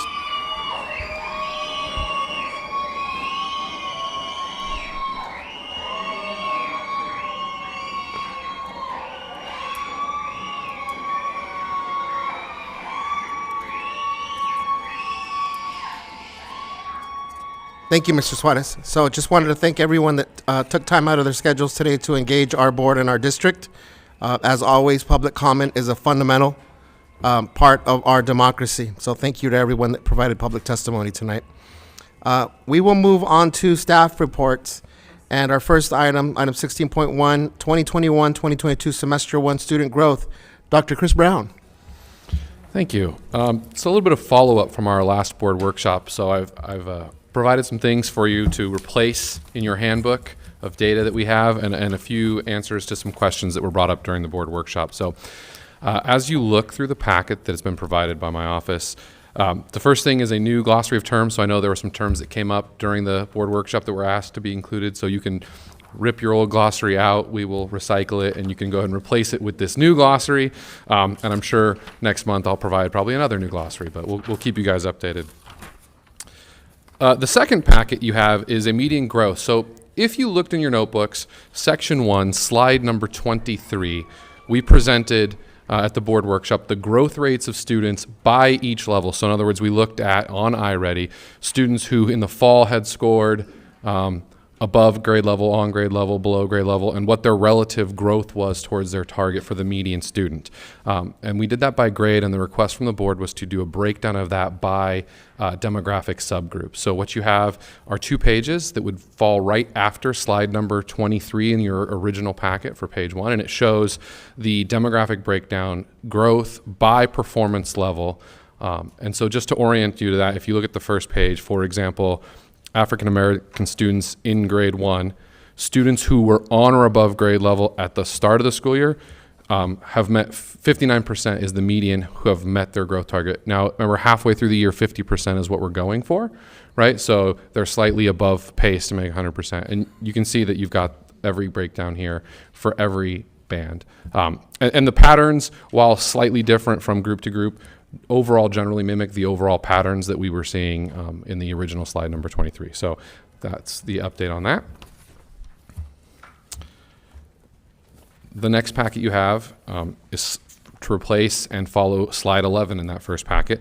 So this was the increases or decreases in the amount of students who are scoring on or above grade level from the first diagnostic test in October to the second diagnostic test in February. So the first slide in your packet is the slide 11 just reprinted. And then again, as the board requested, we have demographic breakdowns for both reading and math by grade level. So you can see the change in students. And what we see is that really in the original slide 11 in the board workshop, I said that all grade levels saw increases in the percent of students who were on or above grade level in both reading and math. And that holds true for nearly all ethnic groups and demographic subgroups. So there is an increase in the students scoring on or above grade level by their February diagnostic as compared to their fall diagnostic in both reading and math, in both elementary and middle school. So those are those 2 pages. So we're seeing that the growth that we shared district-wide at the board workshop was also being experienced by each demographic subgroup. So it's not just holistic growth at the district, but each group is showing that same growth, although to differing levels, so that'll be another thing that we address in future staff updates. And then, as per the board's request, we also broke it down for our EL students and our students from lower socioeconomic status backgrounds. And we see that they also showed growth in the number of students who are on or above grade level for all grade levels. So that's the update for student growth. And then the last packet, and then I'll answer any questions, is we talked about similar schools groupings. So just as a reminder, the research department looked at the percentage of African American, Latinx, and Pacific Islander students a school had, the percentage of English learner students a school had, and the percentage of students from low SES backgrounds that a school had, averaged those numbers over the last 3 years, and actually looked at the Euclidean distance between means for people who are really into stats and want to nerd out on it a little bit, to create schools that were similarly aligned. So the first page just gives you the schools. The color indications have nothing to do with performance or anything like that. They're just random color designations for the school groups. So if you're an elementary red school, it just means you're Bixby, Gompers, Henry, Longfellow, Los Cerritos, MacArthur, Madison, Twain. The red designation doesn't mean anything. And then the next 3 pages just show you the actual statistical models. But since they're color-coded, I made that first page for you, Dr. Benitez, so that you didn't have to separate the colors in the Otherwise, I pages. thought these were NCAA March Madness brackets, Exactly. Dr. Brown. So that's what the first page is for, to help Thank spread you. that out. So hopefully in future updates, we'll talk about similar school performances so we can look at how schools are comparing to other schools with similar demographic features. So that would go for you in the 3rd tab of your binder. So you now have some stuff to add to the first tab, replace the last tab, and some stuff to add to the 3rd tab. And with that, I will take any questions on those topics. Colleagues? I got lost there for a minute, but I figured it out, so I'm good. All right. We can go back, sorry. Okay, so I will ask. So these 2 are separate. Is the first one ELA and the second one is math? First one's reading, second one's math. If that's what I not designated, I'm sorry, I'll get you we'll designate that.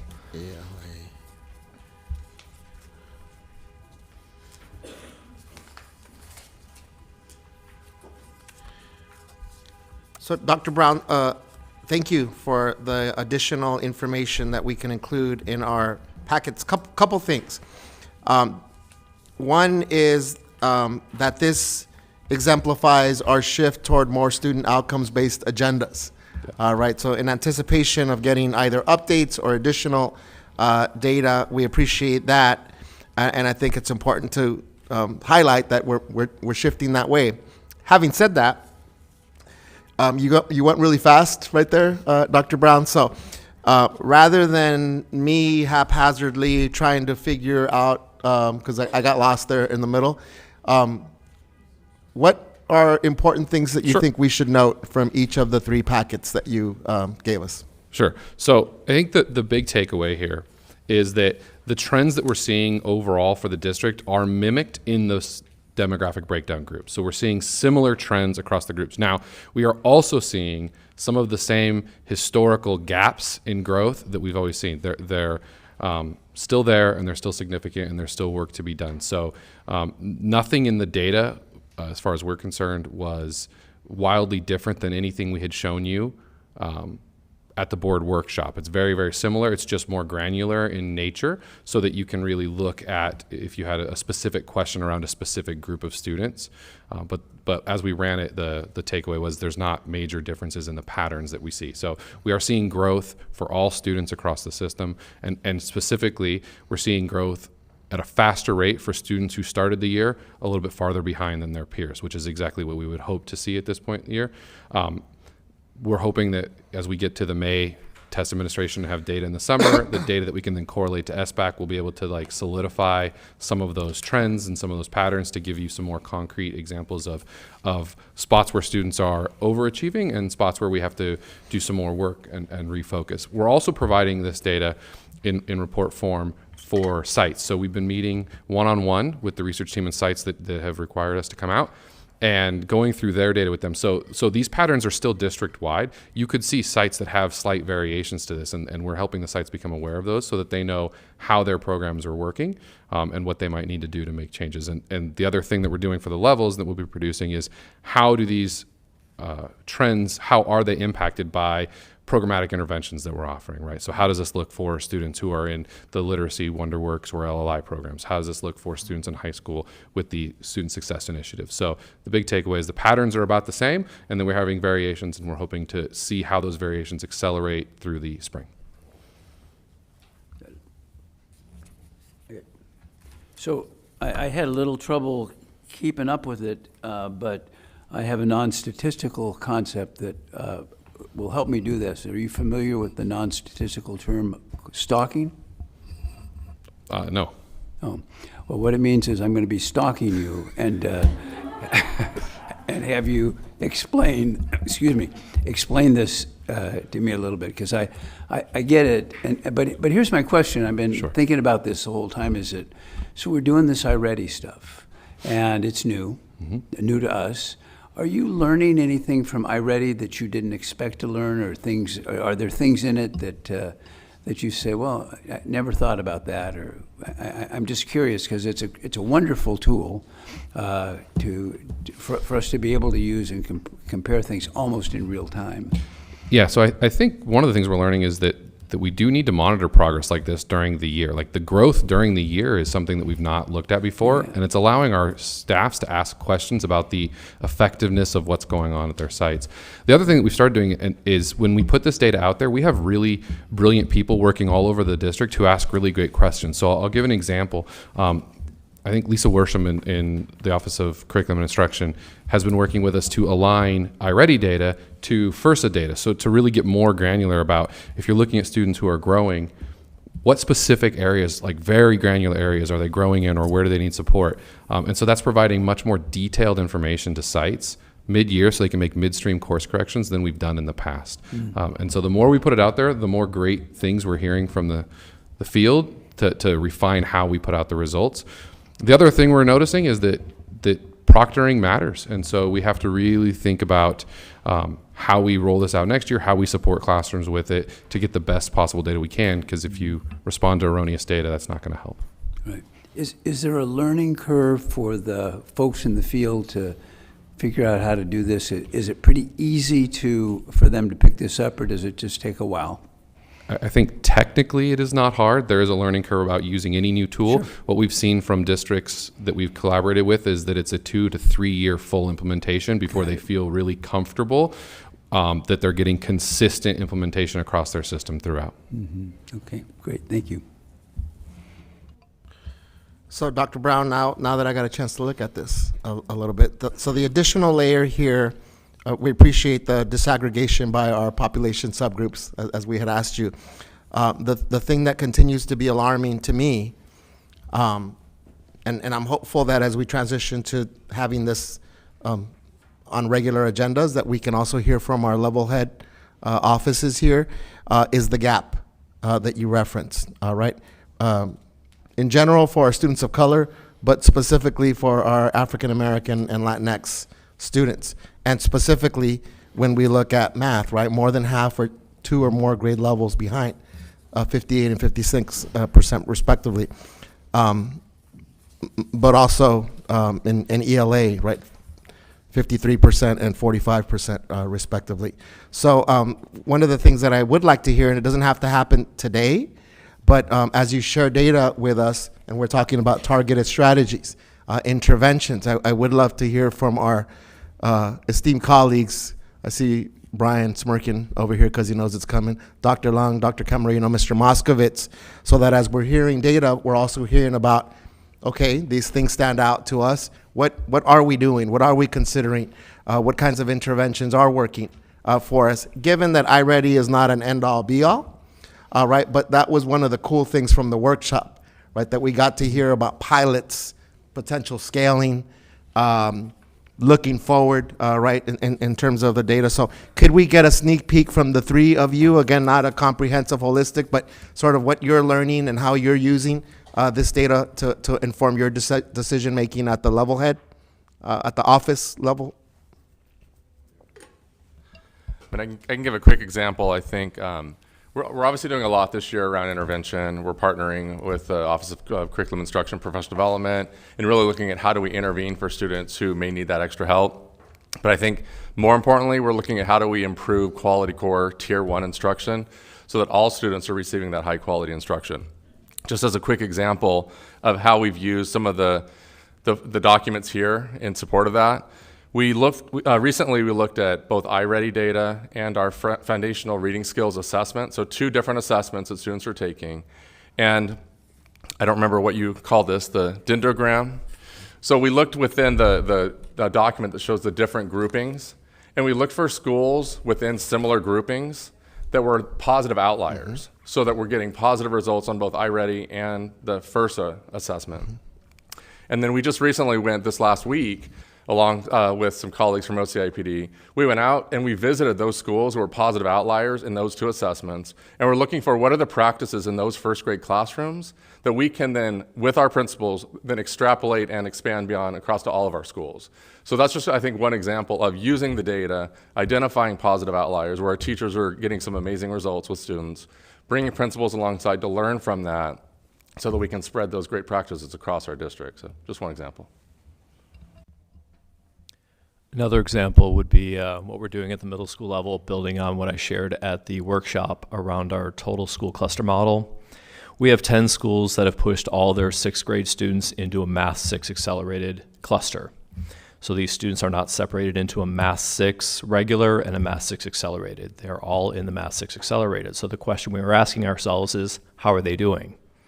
How is the growth of those students that have been put into a higher class compared to the growth of the students that are still in a 2-track system? And what we're noticing so far in our data analysis is that the students that are in the clustered, accelerated class are actually growing at almost twice the rate of the students in the non-accelerated classes. So the follow-up to that was, what about the students that were actually supposed to go into the Math 6 regular class? When we disaggregated those students, how are they doing? And we saw similar patterns with those students as well. So this is encouraging preliminary data from just obviously a first administration from fall to winter on how our students are actually doing when pushed into a higher class.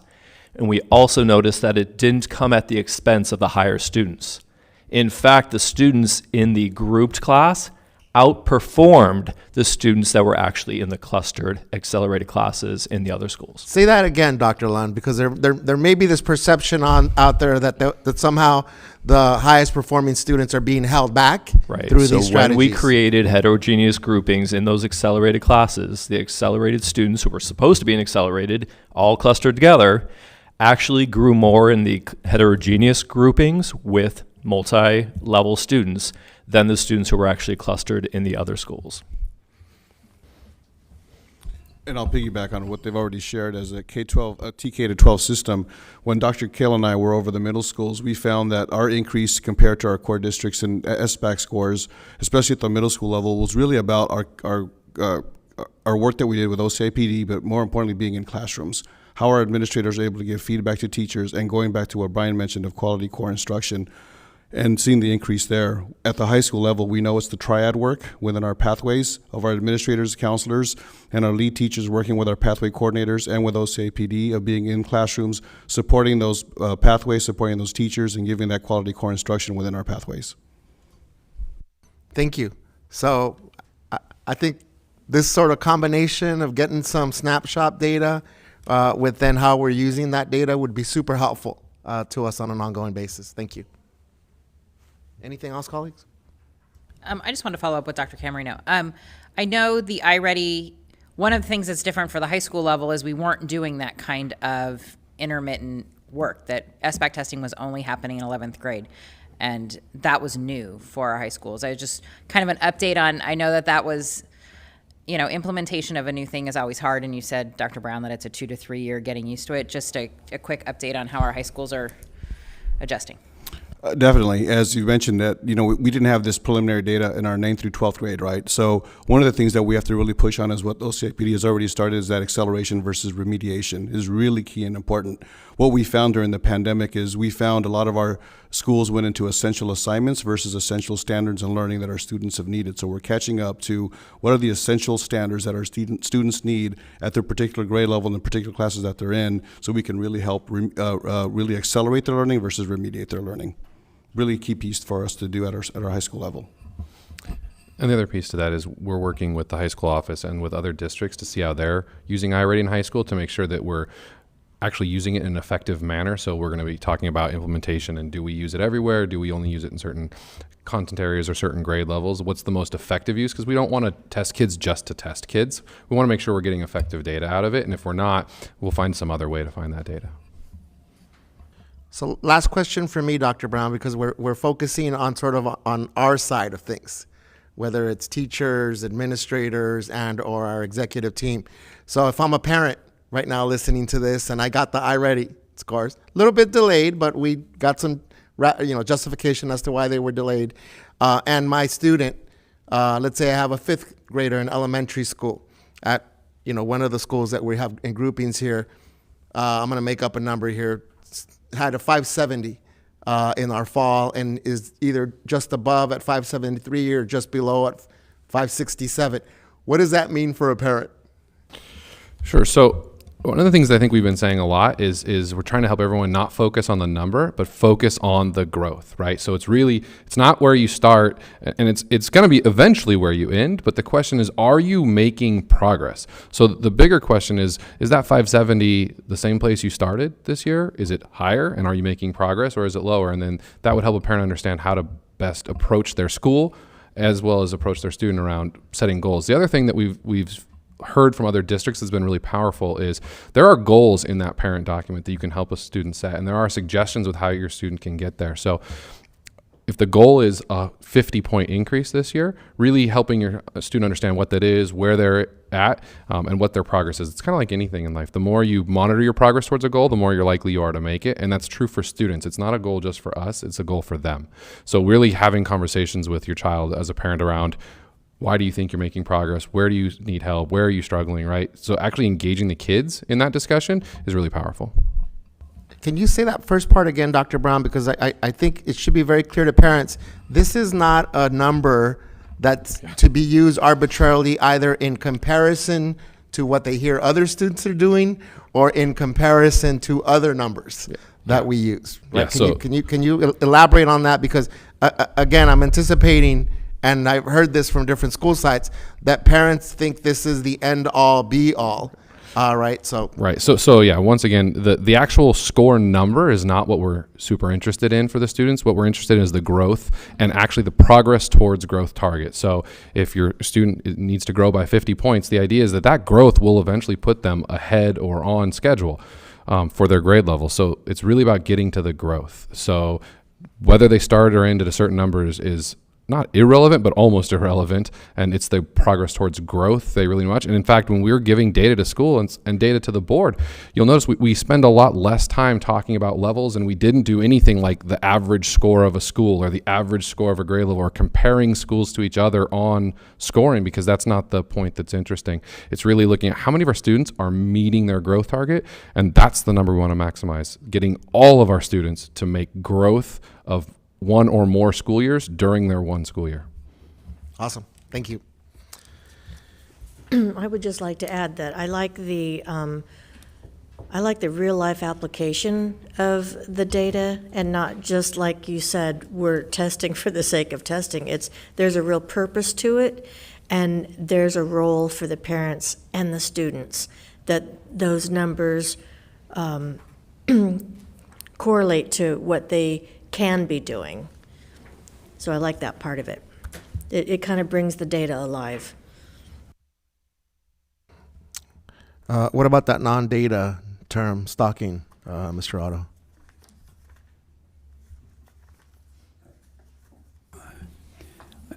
I think it's a finite number that you have to work with, but again, it's the growth in stalking or non-stalking behavior that's important. Thank you so much, Dr. Brown. We're looking forward to future updates and presentations. Thank you, and I will go slower next time. I was with Board Member Kerr, and I was like, is this the same sheet? So I think the only thing we were missing was one of them's math and one of them was the ELA. We are going to continue on to our budget engagement update. Thank you. So tonight is the continuation of budget engagement this spring, an opportunity to hear from our team about their work in the community, as well as provide an update on their process for development of the LCAP. So I'm turning over tonight to Dr. Lucy Salazar, and I understand Viva Mogi, James Suarez, and Renee Arcus will also be participating in tonight's update. Good evening. Thank you, Hi, Dr. Dr. Baker. Salazar. Hi, how is everyone? I hope you're doing well.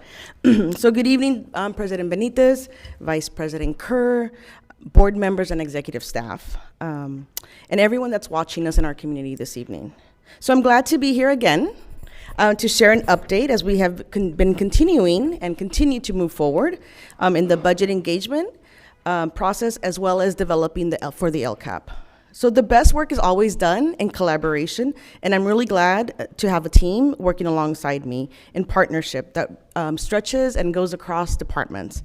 So on our team that is helping with this budget engagement effort, we have Jim Suarez, Assistant to Superintendent. We have George Tsai, who's Assistant Director to State and Federal Programs. Viva Mowgli, who is new to our team, Director of Strategic Programs and Policy Development, as well as Renee Arcus, Christine Pratt, Chris Itzen and his team, and Carmen Hernandez.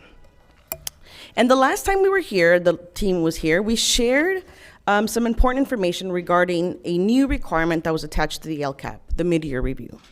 And we heard about LCAP expenditures, goals, and some of the activities, and the impact of the programs and services that were budgeted last June. But we also came with a call to action, and we shared the launch of the Thought Exchange Survey. So today we also want to be able to share how the engagement process, the budget engagement process has been going, and that it's in an ongoing process for us. It's part of a continuous improvement cycle that informs and will help develop a budget that supports programs and services to best serve our students. So during our time right now, we will be sharing the process and the engagement timeline. We will be sharing an update on our engagement efforts so far, and what next steps we will need to be taken. But to get us started, I want to invite Renee Arcus, and so I will turn it over to Renee.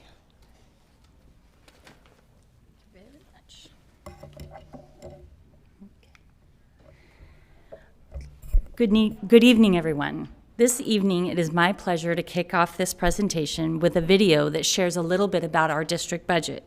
A special thanks to our Multimedia Services Department for helping to bring our budget to life in this short video. After that, I will share a little bit more about our overall process and access to district funds.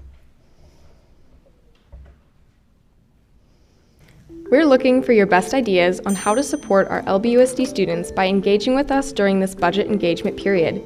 But first, we'd like to give you an overview of our district and how the budget comes to be. The Long Beach Unified School District is the fourth largest school district in the state of California, serving over 67,000 students in the cities of Long Beach, Lakewood, Signal Hill, on Catalina Island, and unincorporated territory in Los Angeles County. LBUSD employs more than 11,000 full and part-time employees, making us the largest employer in the city of Long Beach. Every year, the Board of Education votes on and approves the district's budget as a planning document. This means that throughout the year, updates and new information about changes in revenues and expenditures are provided to the school board and community. $1 billion is used to support the general operations of our district and is divided into $776 million unrestricted dollars and $369 million restricted dollars. Unrestricted dollars are allowed to be used to support the operations of the district for employing classroom teachers and school administration, and our curriculum and operational services, such as those provided by our custodial, fiscal, and maintenance departments.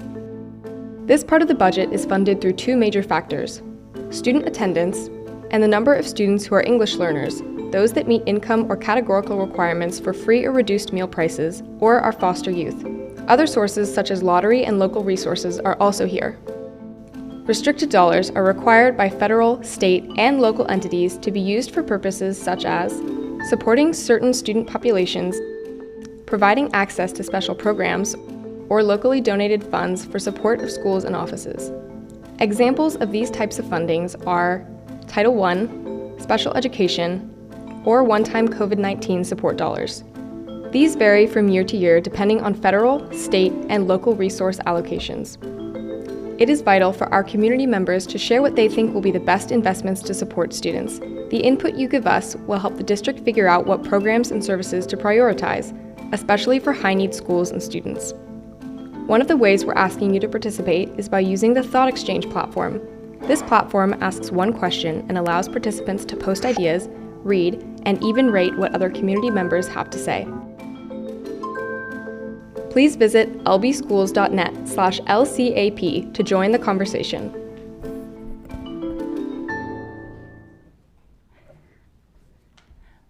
All right. Gonna give him a minute to get there we go.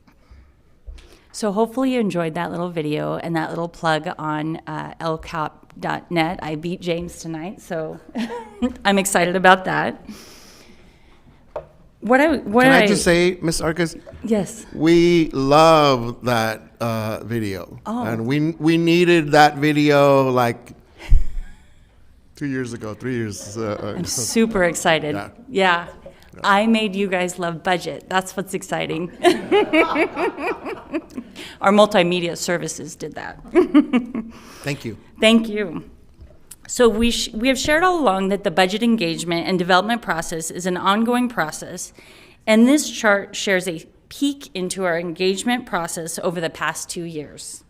It begins with the 2021 budget engagement meetings and thought exchange that were able to provide key data that not only provided information for our local control and accountability plan, or our LCAP, but supported the development of our ELO, LASP, and ESSER 3 plans. This year, we started again with the most up-to-date thought exchange question, parent meetings, additional student engagement meetings that as you will hear later, have enhanced and increased our engagement all around. And as of right now, we're in the process, this process will support our LCAP and our LASP 2.0. But the good news is as newly identified state or federal plans come to light, we will be able to meet them head on with the information that we are gathering throughout the year. I think you've all seen this chart, and this talks a little bit about our one-time funding sources. In my last slide, I provided specific plans that the budget engagement process was informing. However, while there was only one specific requirement for our plan for our ESSER dollars, the ESSER 3 plan, we have utilized information received throughout our entire process to guide the usage of almost $500 million in one-time funding and counting. The hard part about this funding is there is an expiration date. As you can see in the slide, the bulk of this funding is set to expire in the next 2 years, which means we must be diligent in our operations and getting feedback about what we need now.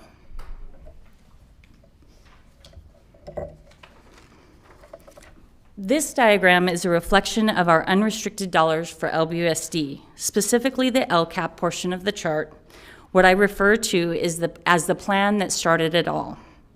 The beauty of our other plans, LASP, ELO, and ESSER plans, that in conjunction with the LCAP, is that they've allowed us to take an all-budget approach to information received via our community engagement that you'll hear about tonight. We have had opportunities to engage on all budget-related topics in order for us to determine the best usage of funds, whether it be LCAP dollars, general funds, other restricted fundings that aren't reflected on the slide, or our ESSER one-time dollars. To share some in-depth review of our process, I would like to invite Viva up to the podium.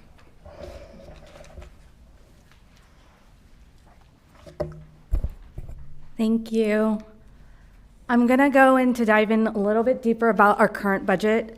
engagement and development. This slide shows the current cycle around budget engagement. We have broken down our process into 3 phases.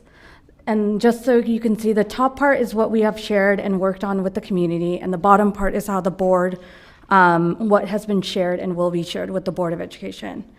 I would like to note that during each phase, we have committed to using the thought exchange data and reporting it directly back to our community. We have completed phase 1, which included engaging all parent advisory groups and building social media and marketing collateral. In phase 2, we have been focusing on sharing out the initial feedback and data, and then following up with them on getting specific. So if they agreed with these thoughts, or if they had specific, or even specific programs and services that they would like us to focus on. So for example, we asked if you would like foreign language and electives, what kind of electives? Is it knitting? Is it life skills? Student engagement and faith-based organization engagements provide the same information that you just heard, but our strategy varied based on the demographics that we are speaking to. Finally, in phase 3, we will be completing the draft LCAP and presenting it to the community and parent groups as well. The public review process will begin in early May, and the Board of Education will be part of that process as well. And I would also like to note that our community engagement that happened in April is also posted on YouTube. This next slide is our sharing the engagement outcomes based on data and numbers. We began the call to action in February, and after utilizing multiple strategies, which included social media marketing, posters at all school sites with thought exchange QR codes, and participating in all parent advisory groups, student focus groups, and hosting community meetings. Between these dates, as you can see, we have re-engaged parent advisory groups and hosted 1 community meeting, visited over half the high schools, and plan to finish the rest of the high schools by the end of the week. As you see over here, we have set brand new goals from even before. I know that we have exceeded our goals of reaching over 1,600 participants, so we have set a new goal of 2,000. As of today, we did hit over 2,000 participants. We want to increase our student participation from 13 to 20%. As of this afternoon, we did notice that it's about 18% of student participation. But the thought exchange will not close until April 18th, and so we're hoping to still engage as many people as possible. And we will review the LCAP and collect final input, which will have another round of engagement with all the groups that we just named as well. And so with that, I'm going to pass it on to Dr. Salazar. Just a quick question on the participants. Yeah. So are we counting? Are these unduplicated participants? Yes, they're unique. Unique. Sorry, unique. Yeah. Okay. Thank you. Yes, thank you for that question. That's very important to note, so I appreciate that. So as Mrs. Mogi had shared, our efforts to engage are yielding us positive results. So I'd like to share with you some of the overall preliminary results. You have those, I believe, in front of you. So as of today, as Viva had mentioned, our goal initially was to meet 1,600 participants, unique participants, on the Thought Exchange survey, and we, again, have, as she mentioned, we have surpassed that, and we have reached the 2,000 goal. So now we are setting a new goal. We're regrouping, new goal. So as a reminder, thoughts are shared anonymously, and they can be shared in their native language, such as Spanish, Khmer. We had French participants. We did have 2 French participants, and we accept and we take all of those thoughts on Thought Exchange. So when looking at who's actually participating in the roles or groups that they play and how they are affiliated to LBUSD, we can see that parents are at 56% currently. And they are our largest group of participants, followed by LBUSD staff as a group, with students and community members following. So when Viva shared about how many students have increased in a matter of hours, literally, because we did go to school sites today, earlier this afternoon, there were 343 student participants, so that's slightly increased from what you see on the slide. So we hope to see those numbers continue to increase in the coming days because of our direct engagement efforts that we have done in high schools in particular in the coming days. So just so you are aware, we have met with student groups, varied diverse groups at Reed, at Cabrillo, at Milligan, at Jordan, at Renaissance, Wilson, McBride, Sato, 2 groups at Cabrillo. And so our goal again is to continue to engage with our student groups. We will be going back to some of these schools, in particular McBride will be going back to, we will be visiting Avalon through Zoom. We will include Avalon in our results. And then we will also be including RAP students, which include some of our younger students. And so we are thankful to our RAP staff who is helping us coordinate that. When taking a look at participants and how they shared what their ethnicity or race with us, so here we see that breakdown by race and ethnicity provided by participants is at 29% Latino, Latinx, 26% identify as white, 15% declined to state, 10% identify with 2 or more races, and then we have at 7% are African American or Black population that identify with race or ethnicity, and then 4% with Asian, 4% Cambodian, 3% Filipino, and Native American, and Pacific Islander at 1%. So since we last launched, or when we first launched the Thought Exchange, which was in mid-February, we've had a chance to look at preliminary results, and we appreciate how the community is expressing their aspirations and their hopes and their priorities with us. So as a reminder, this is the question that is currently on Thought Exchange. So as we continue to implement programs and supports identified in the LCAP, Learning Acceleration and Support Plan, LASP, and the Elementary and Secondary School Emergency Relief Plan, ESSER 3, what are additional supports that need to be considered? And we are reminding our community to please take into consideration that certain funds, including Title I and LCFF supplemental and concentration funds, require targeted supports for our highest need students and schools.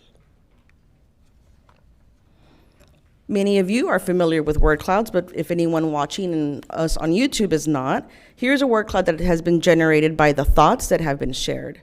So word sizes reflect how often that word or these words appeared in thoughts that were shared by participants.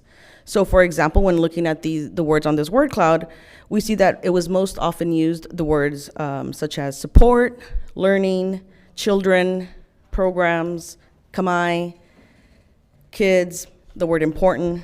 We also see curriculum, staff, language, health, social, emotional, and education.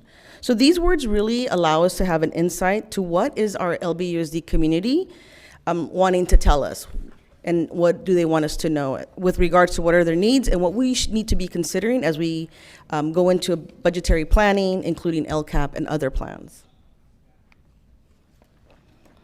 This slide, you've seen something like this before. Thought Exchange is not new to us. But again, just so you're aware, as we engage with the community, we are able to see top themes. And so one of the great features of the Thought Exchange is that it gives us the ability to categorize the thoughts as they are coming in and create these themes. So moving beyond the word cloud, when we're viewing results in this format by theme, we are able to understand, and it helps paint a picture of the priorities within our LBUSD community.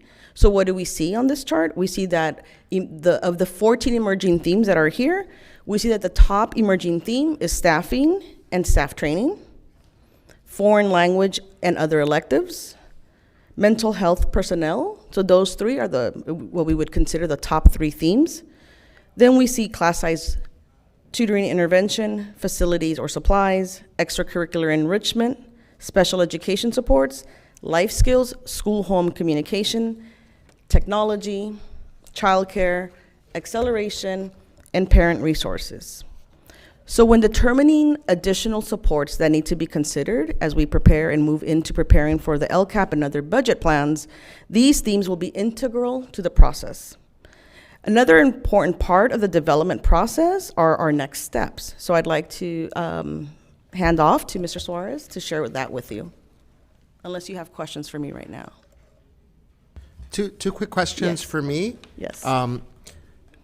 So I love the breakdown of participation of groups by race and ethnicity.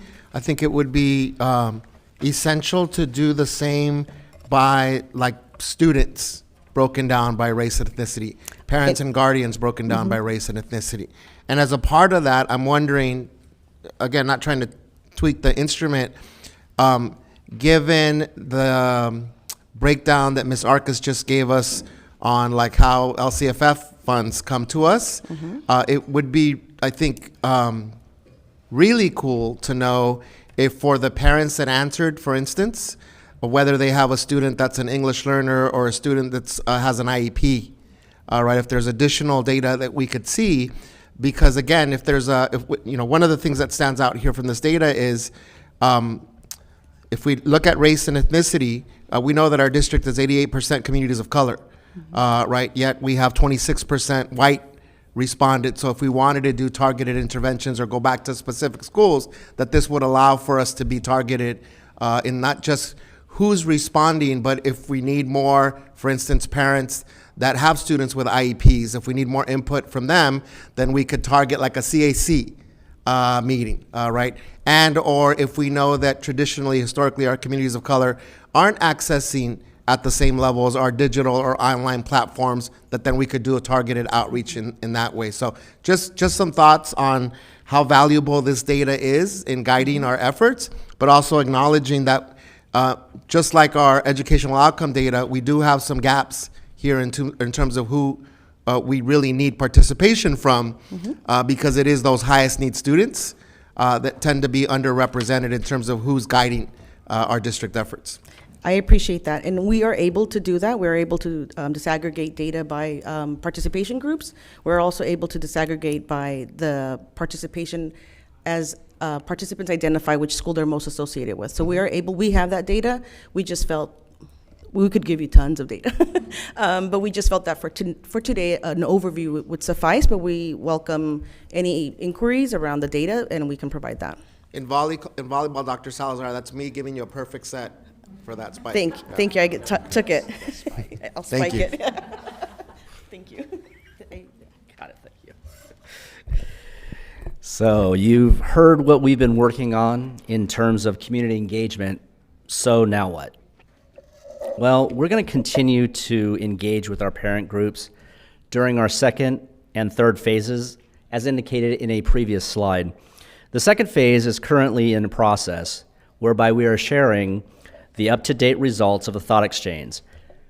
This leads us to reviewing the community's input about programs and services, which will lead to the third phase, producing and sharing a first draft of the LCAP.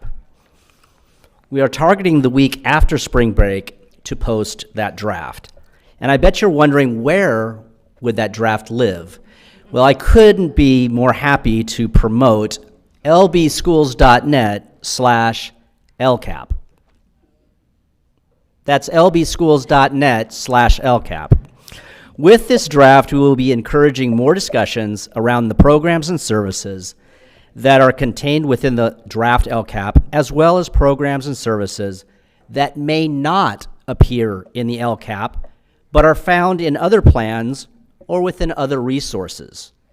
We think it's very important to inform the public about how their engagement informed the LCAP and how it informed other plans. As shared throughout this process, the LCAP is a part of a larger budget, and we want to be flexible enough to leverage various resources to ensure continuity, alignment, and sustainability. During this period, we will also make revisions to the draft LCAP as we receive feedback from our community, as well as ensure the required alignment with state budget projections that typically come out in early May. Finally, in June, we will be holding a public hearing and asking the board to approve the final LCAP.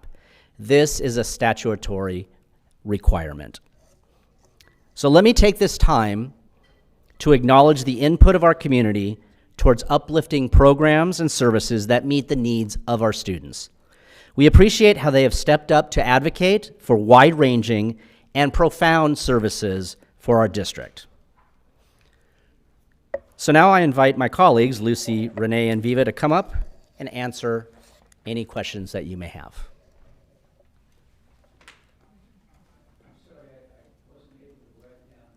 No problem. I can absolutely repeat it, Mr. Otto. It's lbschools.net/LCAP.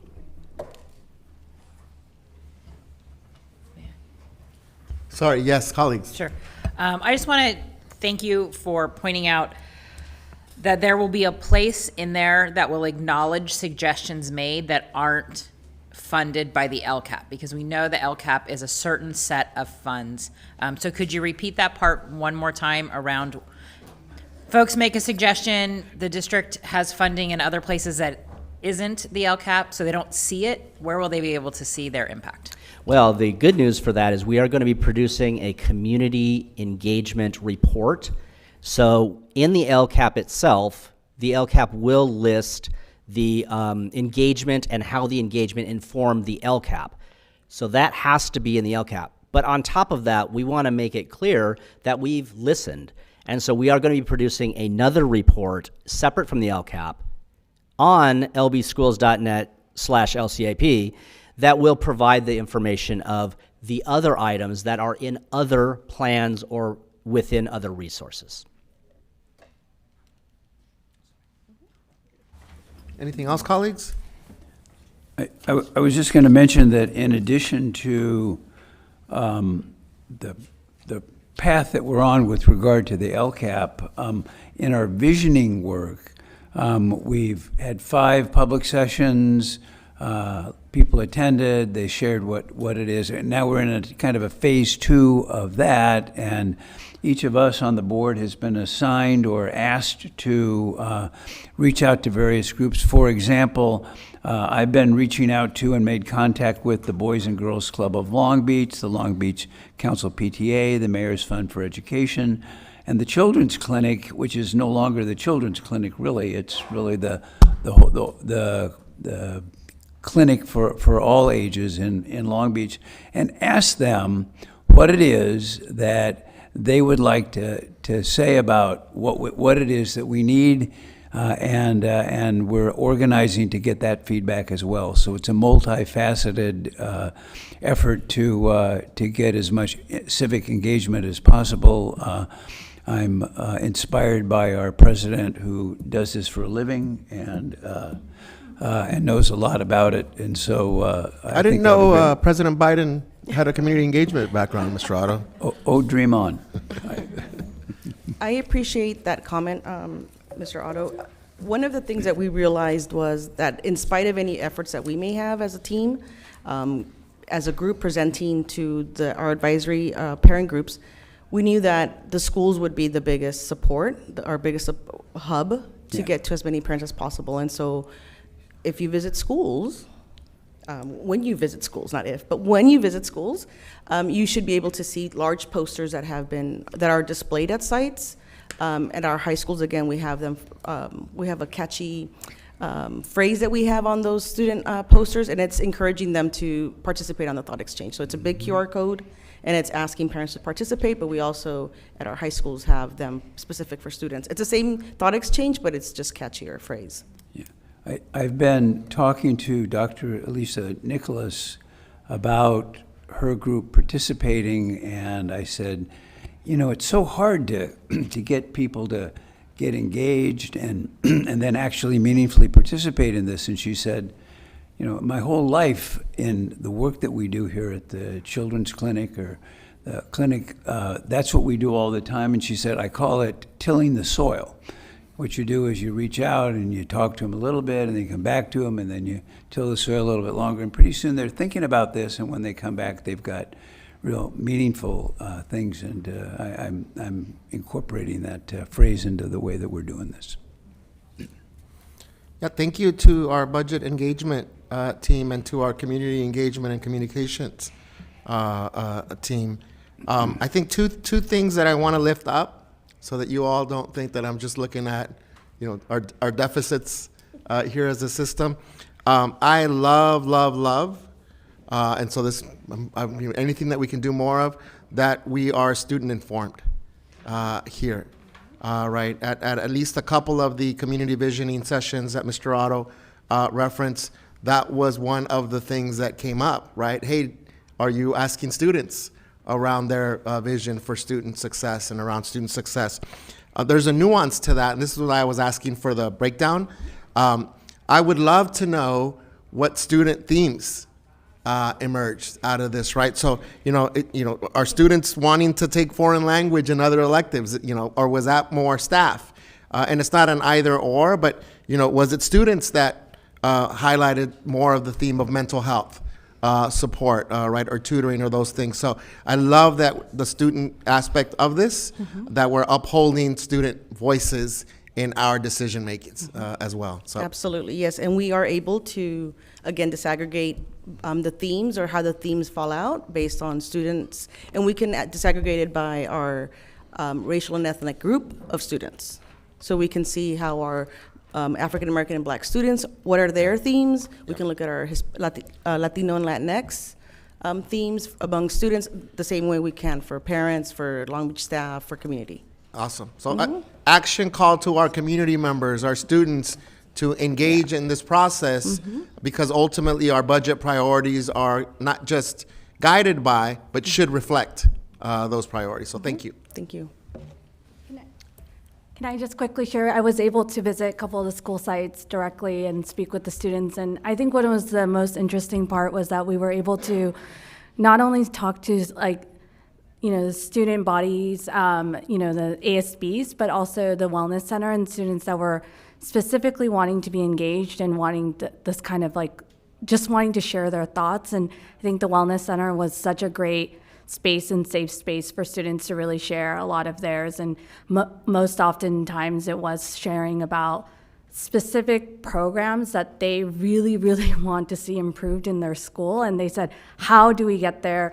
When we shared that more than 1,000 parents were the ones engaged, it kind of fired them up. They're like, how do we up our numbers? And I said, well, you can text your friends, you can tell them this is what, how do I get this program to be noticed more, And so they're being strategic, they're being very smart as well in the way that they want to make sure that their voices are heard. And so Ms. Hernandez is not here, but she is phenomenal in the way that she engages with the students, that it was just, they were so inspired that this is why we see an uptick even just within a day. Because we visited about 3 sites today, and there was just a huge uptick. Not just, we spoke to probably 20 students, but then there was 100 responses. And so these are the things that we're noticing once we engage our students, and that it's been such a great experience, even for someone like me who's brand new. So that's great. Yeah. Awesome. Thank you. And thank you again to the entire team for the update. I just have one quick little comment. I'm going to channel our colleague, Mr. Miller, and just remind everyone to explain the acronyms to make it more user-friendly. Because I don't know if everybody, I'm talking about slide LASP, number 4. LASP, ELO, ESSER. Thank you. Duly noted. Thank you. We will move on to business items. So, Ms. Kerr, I believe you're presenting our certificated personnel report? I am, thank you. I present the following proposed actions prepared by the Assistant Superintendent of Human Resources, approved by and recommended by the Superintendent. Certificated personnel. Appointments 44, 12 in-service changes, 15 leaves of absence, 2 release of temporary contract employee, 1 separation deceased, 15 resignations, 12 retirements, 3 amendments, and I move approval. Second. Any discussion? We'll take a vote. All those in favor, vote aye. Aye. Aye. Any opposed? No abstentions, so that passes 4-0. Classified personnel report. Yes, I present the following proposed actions prepared by the Assistant Superintendent of Human Resource Services, approved and recommended by the Superintendent.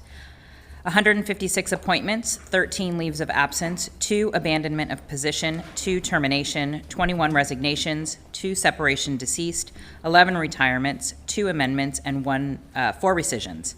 I move approval. Second. Any discussion?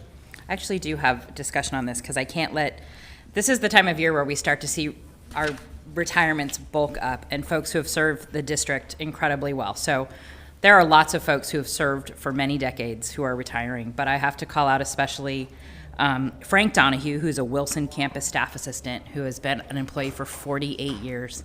And I had the opportunity to meet him about a year ago at an event. So someone who has seen generations of students in our district. I'm so grateful. And Dave Barclift at Jordan, who's our stage tech for 43 years. And I'm so glad he got to see the renovation of Jordan's auditorium before he retired. So to all who are retiring, but to those two especially for over 4 decades of service, thank you so much. Almost a century of experience between the both of them. Amazing. Thank you, Ms. Kerr. Any further discussion? So let's vote. All those in favor? Aye. Any opposed? And no abstentions, so that passes 4-0. Instruction report. Move approval. Second? Discussion. We'll take a vote. All in favor? Aye. Any opposed? No abstentions, so that passes 4-0. Finance report A. Move approval? Second. Any discussion? We'll take our vote. All those in favor? Aye. Any opposed? No abstentions. That passes 4-0. Finance report B. Move approval. Second. Any discussion? Yes, Mr. Chair, I recuse myself from participation in Finance Report B on the consent calendar. I have a potential financial interest under Government Code 1091 and 87100. My husband works for a subcontractor who has done work for the payees. Thank you, Ms. Kerr. Any further discussion? Mr. Otto, how do you vote? Aye. Ms. Craighead? Aye. I also vote aye, so that passes 3-0 with 1 abstention. Business Department report. Move approval. Second. Discussion. Let's take our vote. All in favor? Aye. Aye. Any opposed? No abstentions. That passes 4-0. Purchasing and contracts. Move approval. Second. Any discussion? Yeah, I just wanted to point out, on the heels of the city council meeting last night, they were talking about park programs for the summer, and just want to show again our commitment to equity around the system, in that the school district pays for swim time at every public pool. So all of the swim programs that have free swim, the school district pays and underwrites those fees so that students can swim for free in those programs. And we're also re-upping our work with the Long Beach Fire Department Marine Safety Division to support junior lifeguard programs for students in the north and the west side. So I want to thank the school district for continuing to engage in the summer to uplift kids and recreation. Yeah, and I would just add to that the City of Long Beach's fire department is also doing things on the east side, actually putting on the junior lifeguards program, as well as special encouragement to people in the north and the west, and it just makes the program better and better. I have a grandson who once was the winner of the best junior lifeguard a few years ago, and so I know that program very well. Thank you for raising that, Ms. Kerr. It's important for folks to be reminded that we don't get it 100% perfect all the time, but this is one of those areas that we're upholding our commitment to equity and providing these kinds of opportunities for all of the students in our communities. Dr. Baker? I also just wanted to highlight item number 26 on purchasing and contracts is the beginning of an element of our learning acceleration and support plan. It's the planning for shade structures. And so in addition to furniture, this will be a large-scale plan that will be funded out of our ESSER funds. Thank you, Dr. Baker. Any other discussion for purchasing and contracts? So let's take our vote. All those in favor? Aye. Aye. Aye. Any opposed? No abstentions, so that passes 4-0. We will move on to other items, superintendent items. Student discipline, Dr. Baker. Thank you. I have 3 students to make recommendations for this evening, and I will take them individually. The first is student number 483. The student would be expelled under Education Code 48900M and would not be eligible to apply for readmission until after January 2023. Move approval. Second. Discussion? Let's take our vote. All in favor? Aye. Aye. Any opposed? No abstentions. That passes 4-0. Thank you. Student 702, the student would be expelled under Education Codes 48915C3 and would not be eligible to apply for readmission until after January 2023. However, Student Placement Services has made the recommendation that the student be expelled with a consideration for a suspended expulsion with an opportunity to attend another school within LBUSD. Move approval. Second. Discussion? Take our vote. All in favor? Aye. Aye. Aye. Any opposed? No. No abstentions. That also passes 4-0. And lastly, student 400. The student would be expelled under Education Code 48915C3 and would not be eligible to apply for readmission until after January 2023. However, Student Placement Services has made the recommendation that this student be expelled with a consideration for a suspended expulsion with an opportunity to attend another school within LBUSD. Move approval. Second. Discussion? Let's take our vote. All in favor? Aye. Aye. Aye. And any opposed? No abstentions. That's 4-0. Thank you, Dr. Baker. Next item is our Williams UCP quarterly report. Thank you. This is just an information item to receive the report. There are no indications of complaints, and so therefore no resolutions in this quarter. Thank you. Any questions, colleagues? Is this a vote? No, just an info item. We'll move on to unfinished business. We have none. New business, resolution 041322-8, School Library Month. Thank you, Dr. Benitez. I'd like the opportunity for you to view the video tonight, and then you can look at the resolution itself. Awesome.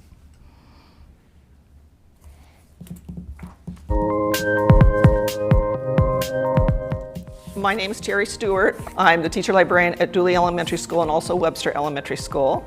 A teacher librarian takes on a role of a teacher as well as a librarian. My students scan their books in, check their books out, and then we try to do a lesson. During the pandemic, I loved being a librarian because I got to sit and talk to the students.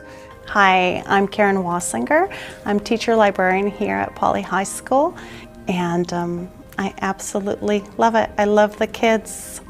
My primary role is to meet their interests. So if they want to read for enjoyment or pleasure, to help them find those things that might suit their interests. I ask them, what's the last thing you really enjoyed? What kind of things are you into? What are your hobbies? And then we go from there. Yeah, so as much as possible, getting to know them and their interests and their likes and who they are as people. I think the impact that teacher librarians have on the school and the students is twofold. It gives the student another person to connect to in the school. My students here at Dooley, every class comes every week. So I think it's an impact for the students, but also I really believe it helps the teachers. I've had numerous students come up and tell me, thank you so much. When you reviewed my essay, it helped me so much. Sometimes some of the kids that come in here really have a hard time finding their way anywhere else. I just hope everybody knows that there is a space for you. They need to know there's somebody else out there who really loves them also. And when they come up and hug me and say how good I made them feel that day, I know they're being absolutely genuine. What I hope they've learned most from me is that they are loved and they are capable and they are wonderful human beings.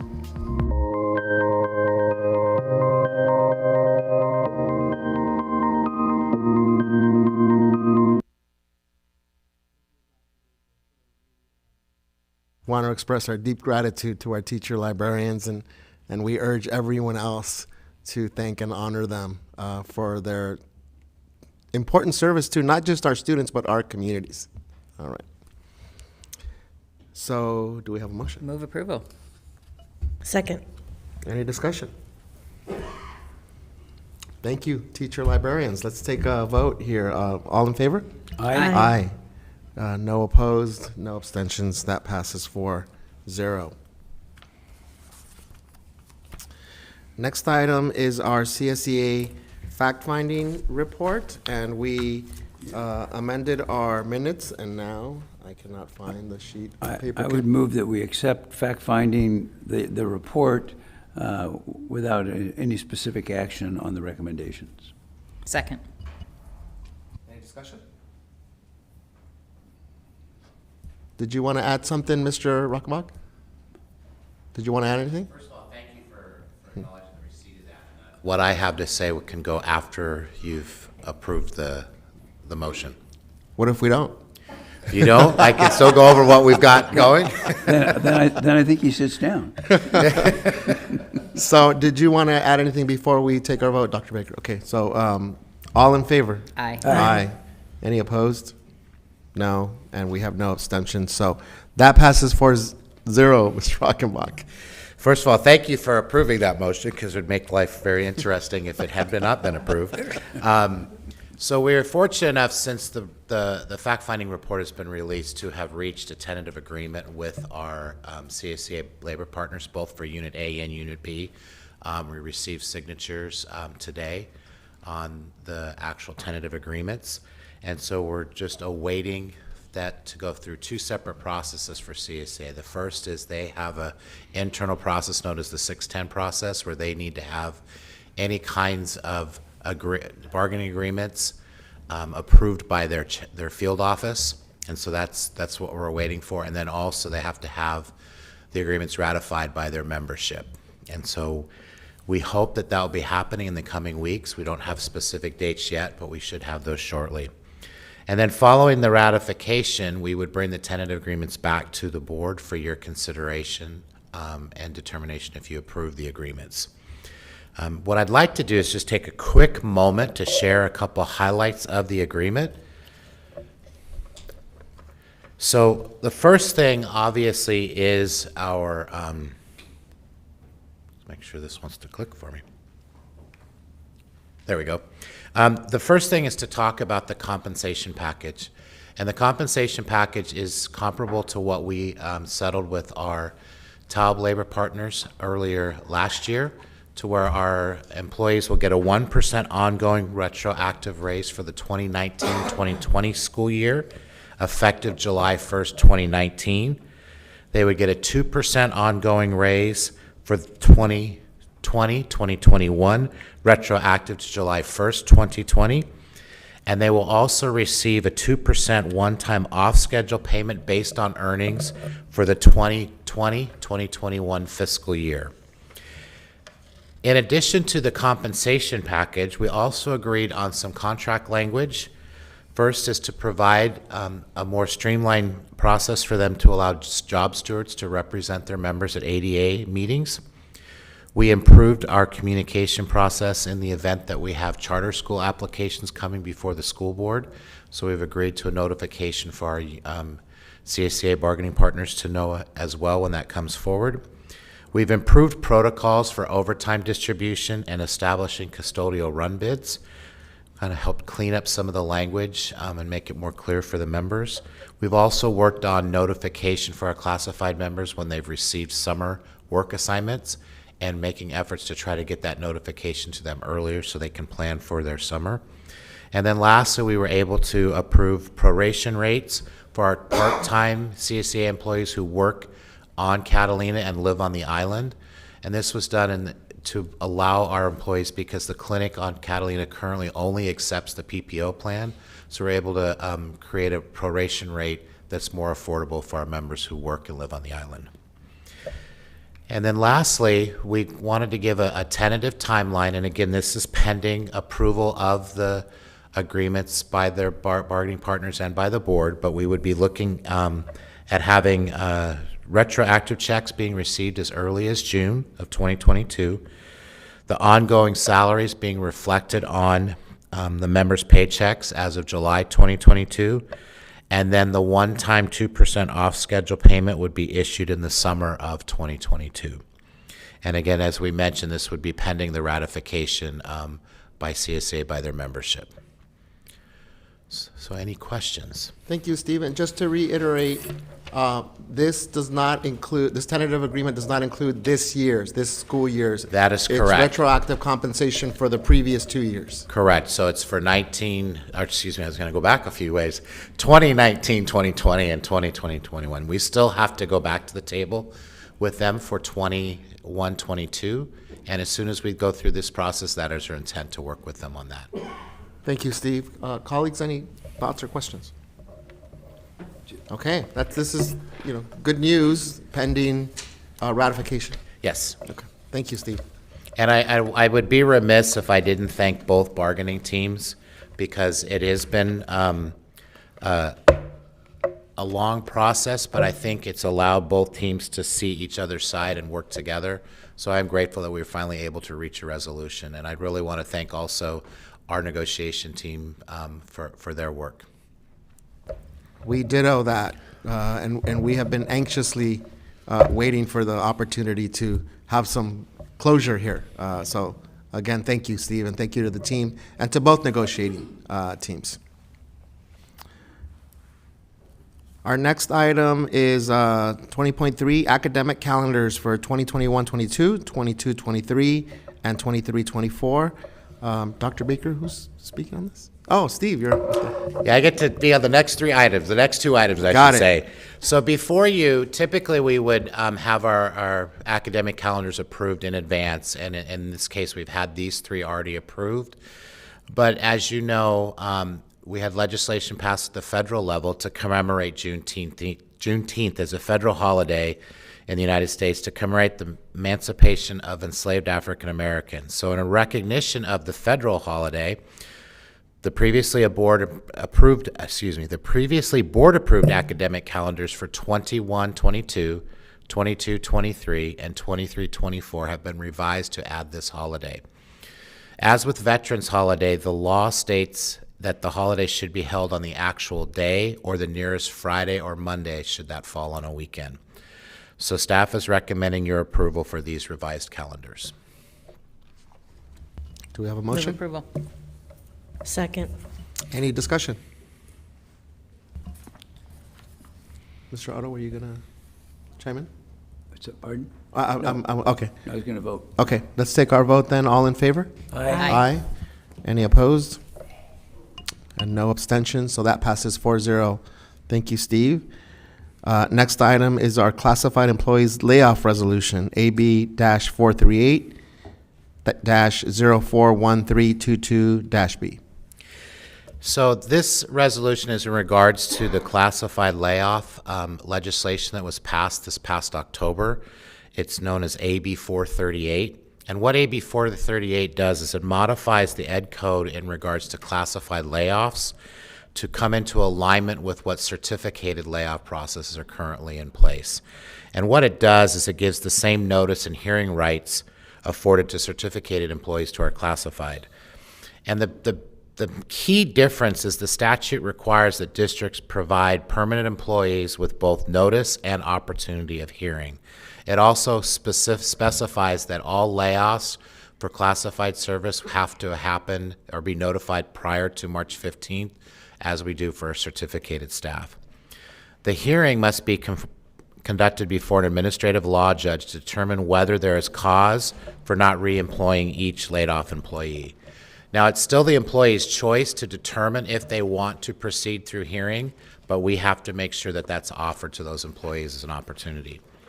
So the resolution you have before you is capturing the key components outlined in AB 438, and in particular, it really breaks down the timeline that we as a district must follow. And so in that resolution, some of the key things are ensuring that by March 15th, we're notifying employees of the potential of a layoff. We're providing them the information about the process for the hearing. We have the dates specifically about when those events should take place. And so coming up will be, we do have one hearing scheduled, and that will take place, we're looking at the week we return from spring break. And then we would await the ALJ's decision. And once that decision is made, it comes before you as board members to determine if you want to accept the resolution or the determination as is, or if you want to amend that. And we have to make final notification no later than May 15th. So the hope is we would have the decision from the ALJ by May 4th, but if not, we would have to look at what we would do for next steps for that hearing. And so basically what this resolution does is just lay this timeline out. And we do have some pending MOUs working with our classified unit that we would set up for the following year, but this will help us for the process for the current year. Sounds good. Do we have a motion? Move approval. Second. Any discussion? Let's take our vote. All in favor? Aye. Any opposed? And no abstentions, so that passes 4-0. Anything else you want to do for us? I think Steve, I'm while good. you're up? I think I've had my moment in the sun for the evening, so we should be good. Thank you, Steve. Thank you for all your work, too. We'll move on to Board Policy 0450, our comprehensive safety plan. I did want Dr. Simon to address, there were some questions earlier in the evening, and I thought it might be good for her to address them. Well, thank you, Dr. Baker, Dr. Benitez, to our board members. First, let me just say that this is a compliance document that schools are required to complete each year. So the board policy just aligns with that to ensure that our schools complete it. Second of all, let me just state that these, the recommendation is to approve the revisions made to our board policy and also administrative regulation 0450 to complete the comprehensive safety plan. The update reflects current language contained in the motto, BP and AR from the California School Boards Association and also Gamut, which includes adding the required language on how school crises such as suicide and threat assessment will be handled, including sharing the plan with many of our local emergency departments. And then the AR, the administrative regulation, provides detail on the roles and responsibilities of those that support crisis in our schools. So then, in short, again, the language adds the components to suicide assessments and threat assessments, and also the staff members who will handle crisis at our school sites as well. Thank you. Thank you, Dr. Simon. Move approval. Any discussion? Yes, I have a couple of questions. I know it mentioned something in there about where the plan will live, if you will, but would those documents, because they're individual to the school sites, would those documents be available to parents? Or be public on the individual school websites? I'm not sure now if they're placed on websites. I do know that our school safety does receive a copy of those school plans as well. So as far as, parents having a copy of that, I believe that's accessible. And they could ask for that if they desire. They do contain, there are parts of them that contain information that's confidential because it's Right. about our response to an emergency, but they are on file and can be requested through the school safety office. Is there any way we can have a version of that plan that's specifically intended for parents that eliminates that confidential element? Like a redacted version? Right, right. Mm-hmm. I'm sure. Yeah. I think, Look into that. I think that would be helpful for parents if that was available. And also, I think it would help in our transparency with what we're doing. So thank you. Thank you, Ms. Craighead. Any further discussion? Okay, let's take our vote. All those in favor? Aye. Aye. Any opposed? No abstentions, so that passes 4-0. We are on to schedule of Board of Education meetings and workshops for the 2022-2023 year. And this is our standard setting of It is schedule, standard. right? The only thing I would say is noteworthy is that we are splitting up the summer workshop into two different dates, one on July 19th and one on September 20th. So those who have traditionally watched in the middle of August will need to look for us July 19th and September 20th for workshop days. Thank you, Dr. Baker. Move Do we have a approval. motion? Second. Any discussion? Okay, let's take our vote. All those in favor? Aye. Any opposed? No abstentions, so that passes 4-0. Our next item is Resolution 041322-C, requesting that the City of Long Beach propose and submit to the voters within the Long Beach Unified School District boundaries at the November 2022 statewide general election, a proposal to amend Article 22 of the Long Beach City Charter. Mr. North. It rolled off the tongue, didn't it? Yeah. So this is a housekeeping item, and it's one that's been a long time coming. We've spoken about it for several years now. By way of background, the City of Long Beach and the Long Beach Unified School District are both charter-created entities. Who creates the charter? The voters create the charter. And so who can change the charter? It's the voters. Now, the City of Long Beach is empowered under the Elections Code as one of the entities which can propose a charter amendment. And so if adopted, according to the staff recommendation, then the Long Beach Unified School District would be asking the city to put this proposed charter amendment in front of the people. So why are we here? The California Voter Participation Rights Act, I think it was approximately 2016 when it was passed, it said that if off-cycle elections are not achieving essentially the same level of voter participation as statewide general and primary elections, that cities, school districts, and others, that they need to shift those to be on the same date as the statewide primary and general election.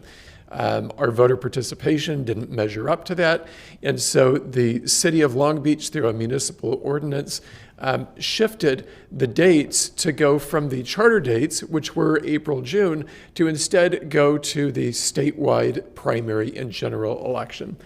Along comes the United States Supreme Court in, I think it was September of 2020, and they said that the Voter Participation Rights Act doesn't apply to charters, and so the charters would need to amend that through the charter. And so we find ourselves with, in order to increase voter participation, your elections are now aligned with the statewide primary and general elections.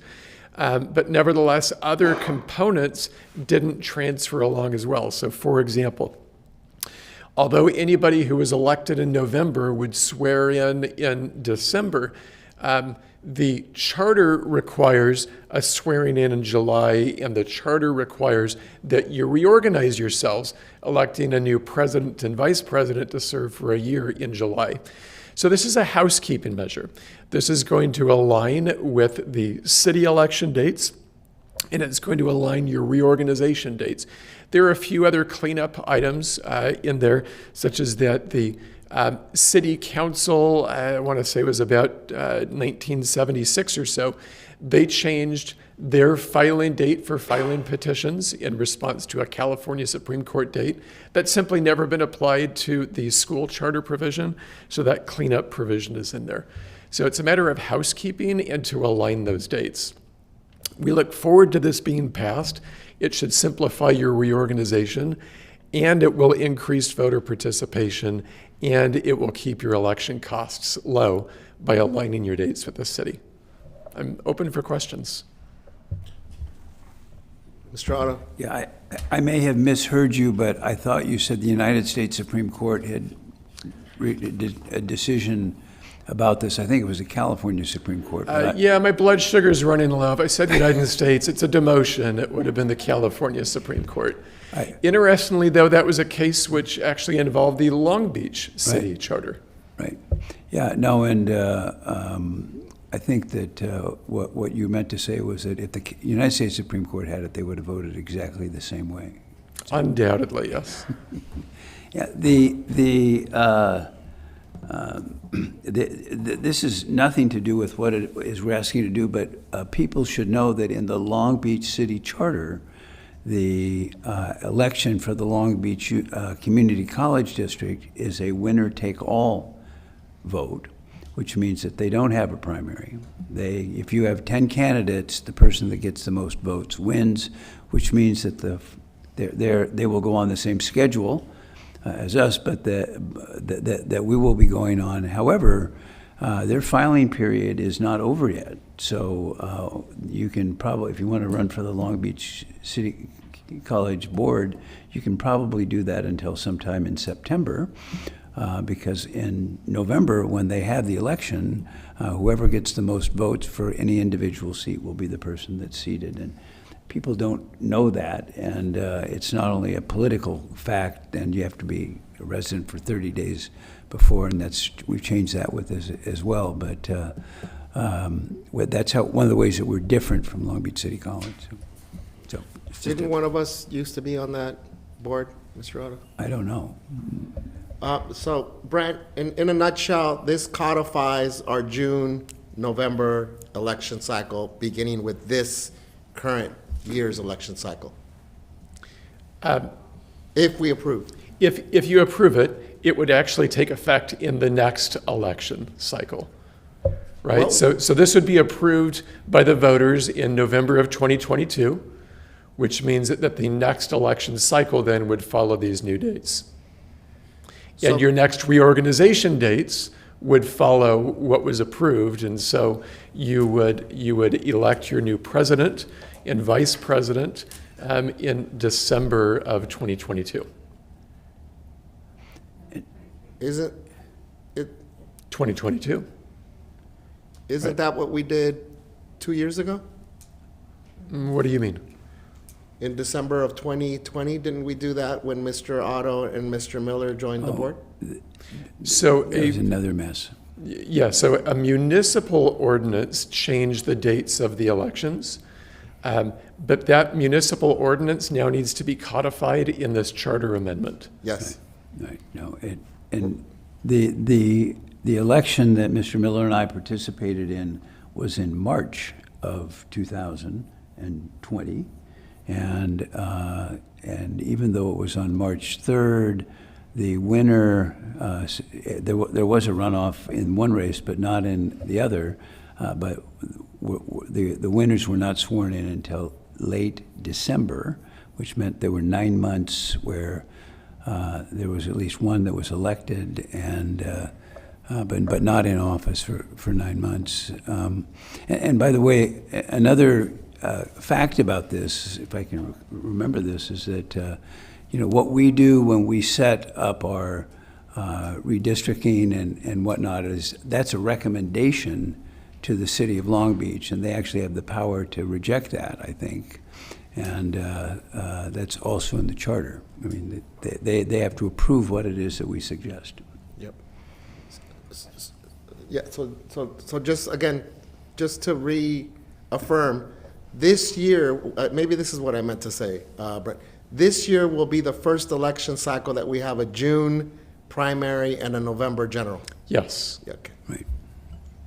Okay, so then my question is, because it is not approved by the voters yet and will be in November, does that mean we still do a reorg in July according to the charter? Yes. And then a reorg again in December when the board sits And for the may first this time? July's reorg be your last July reorg. Yep.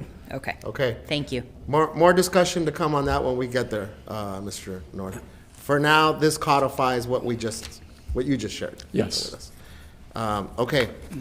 Did we have a motion on this already? No. Move approval. Second. Any further discussion? Okay, let's take our vote. All those in favor? Aye. Aye. Any opposed? No abstentions, so that passes 4-0. Thank you, Mr. North.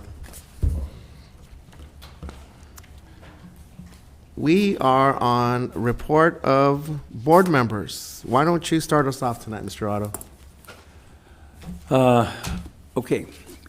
So it's been, I didn't realize that this time of year was as busy as it has been with regard to things that are going on. And so I'll only go back, I think, 3 weeks of things that have been going on with regard to the Long Beach Unified School District.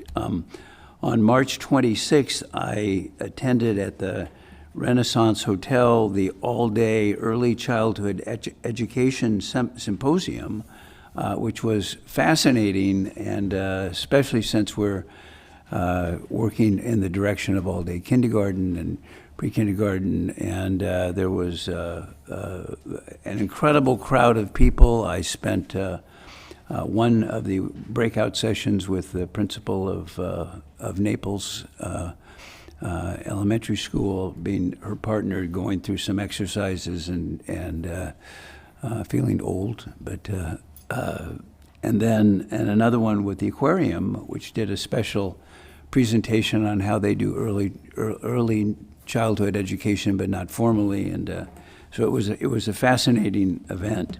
Then just a couple of days later, I participated for 2 days in the California Collaborative on District Reform, 2 days here at our district. And these are people from all over the state of California with, it's very interesting group of people that are smart. I wound up talking to a couple people that fund various initiatives, and just to learn a lot in a very short period of time. And then on the 29th, I was involved with the California School Board Association in a lobbying effort with our still sitting assembly member and chair of the Education Committee, Patrick O'Donnell, on legislation issues that are coming up, and learned a lot. In fact, when it was over, Mr. O'Donnell called me to talk to me about something that we were doing here, and it's one of the roles that we have as board members. And then last Sunday, and Dr. Baker, you may be able to help me out with this, I participated in something that I couldn't quite believe. It was at the Bayshore Church in Long Beach, and in the course of about 3 hours, we put together somewhere close to 3,000 Easter baskets. And I said, how are you going to do that? And I went there and saw. And you get in a line to give you a basket. You go around all these stations and you get things put in, and then they do it. But it was remarkable that they did it, and they were then given to, I know, Whittier Elementary School and 2 other West Side elementary schools and in Long Beach for the upcoming Easter holiday. It was a very impressive event. And then also later that day, I went to the Prisk Native Garden Open House. There'd been one on the 3rd that I know Miss Craighead went to as well, and boy, that's quite a garden in 7,500 feet that they've got, and the guy that does that will not only knows a lot about it, but will tell you everything he knows. And so it just raised all kinds of interesting questions about how they use that and all the playground that they've got there and what to do with all that playground. And then on the 11th, I was involved in a meeting for the Council of Great City Schools for a professional development thing that I'm involved with, and I am paired with a board member from Seattle, Washington. There's another board member in our quad group from Anchorage, Alaska, and another one from Texas, Houston, Texas, and it's so interesting to hear what goes on in other districts and issues that they have, and I'm learning a lot through that process, which is really an 8 to 9 month process. Then on that same day, I went to the PTA Council on Reflection program on reflections at El Dorado Park, and I had heard of this, but I didn't know what it was. But it was a very moving experience. It's rewarding students at all levels in our district for art accomplishments, and not only for what they've done in Long Beach, but they go to the state local district level, and then we even had a couple of state board winners. And then finally, I went last night and attended the Parent University at Nelson school over in Signal Hill. Used to be in my district, but it's no longer in my district. But and they it was a really impressive program.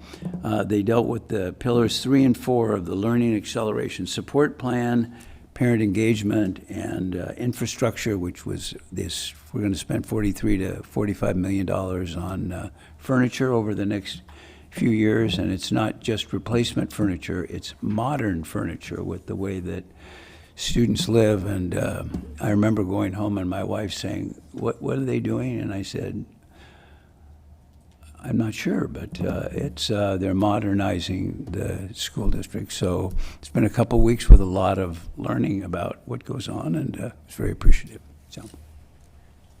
Thank you, Mr. Otto. Ms. Craighead. Thank you.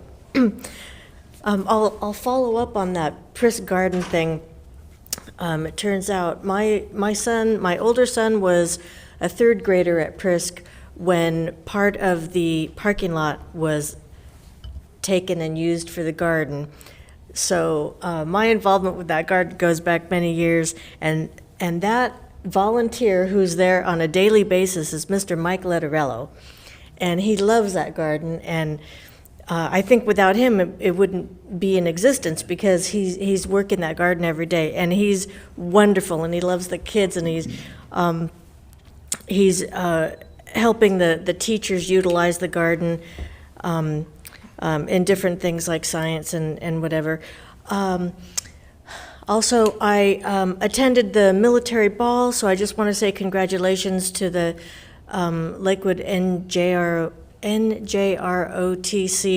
for the ROTC program. The military ball is like their prom, and it was the first time they were able to have one in a couple of years. So for some of those participants, it was the first time as seniors that they had an opportunity to attend that ball, and you can tell they were just so appreciative of that event, and that's always exciting to see, because they come in their uniforms, and anyhow, it's just wonderful.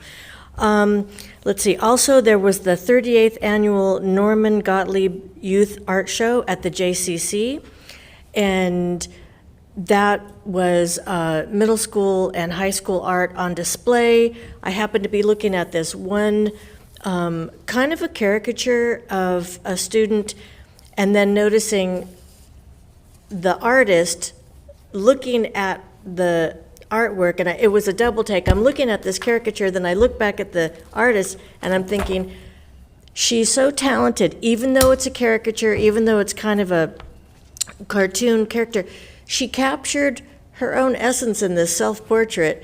It was incredible. I always like going to that event because our kids are so talented, and you can't imagine what these middle and high school kids come up with. It's wonderful.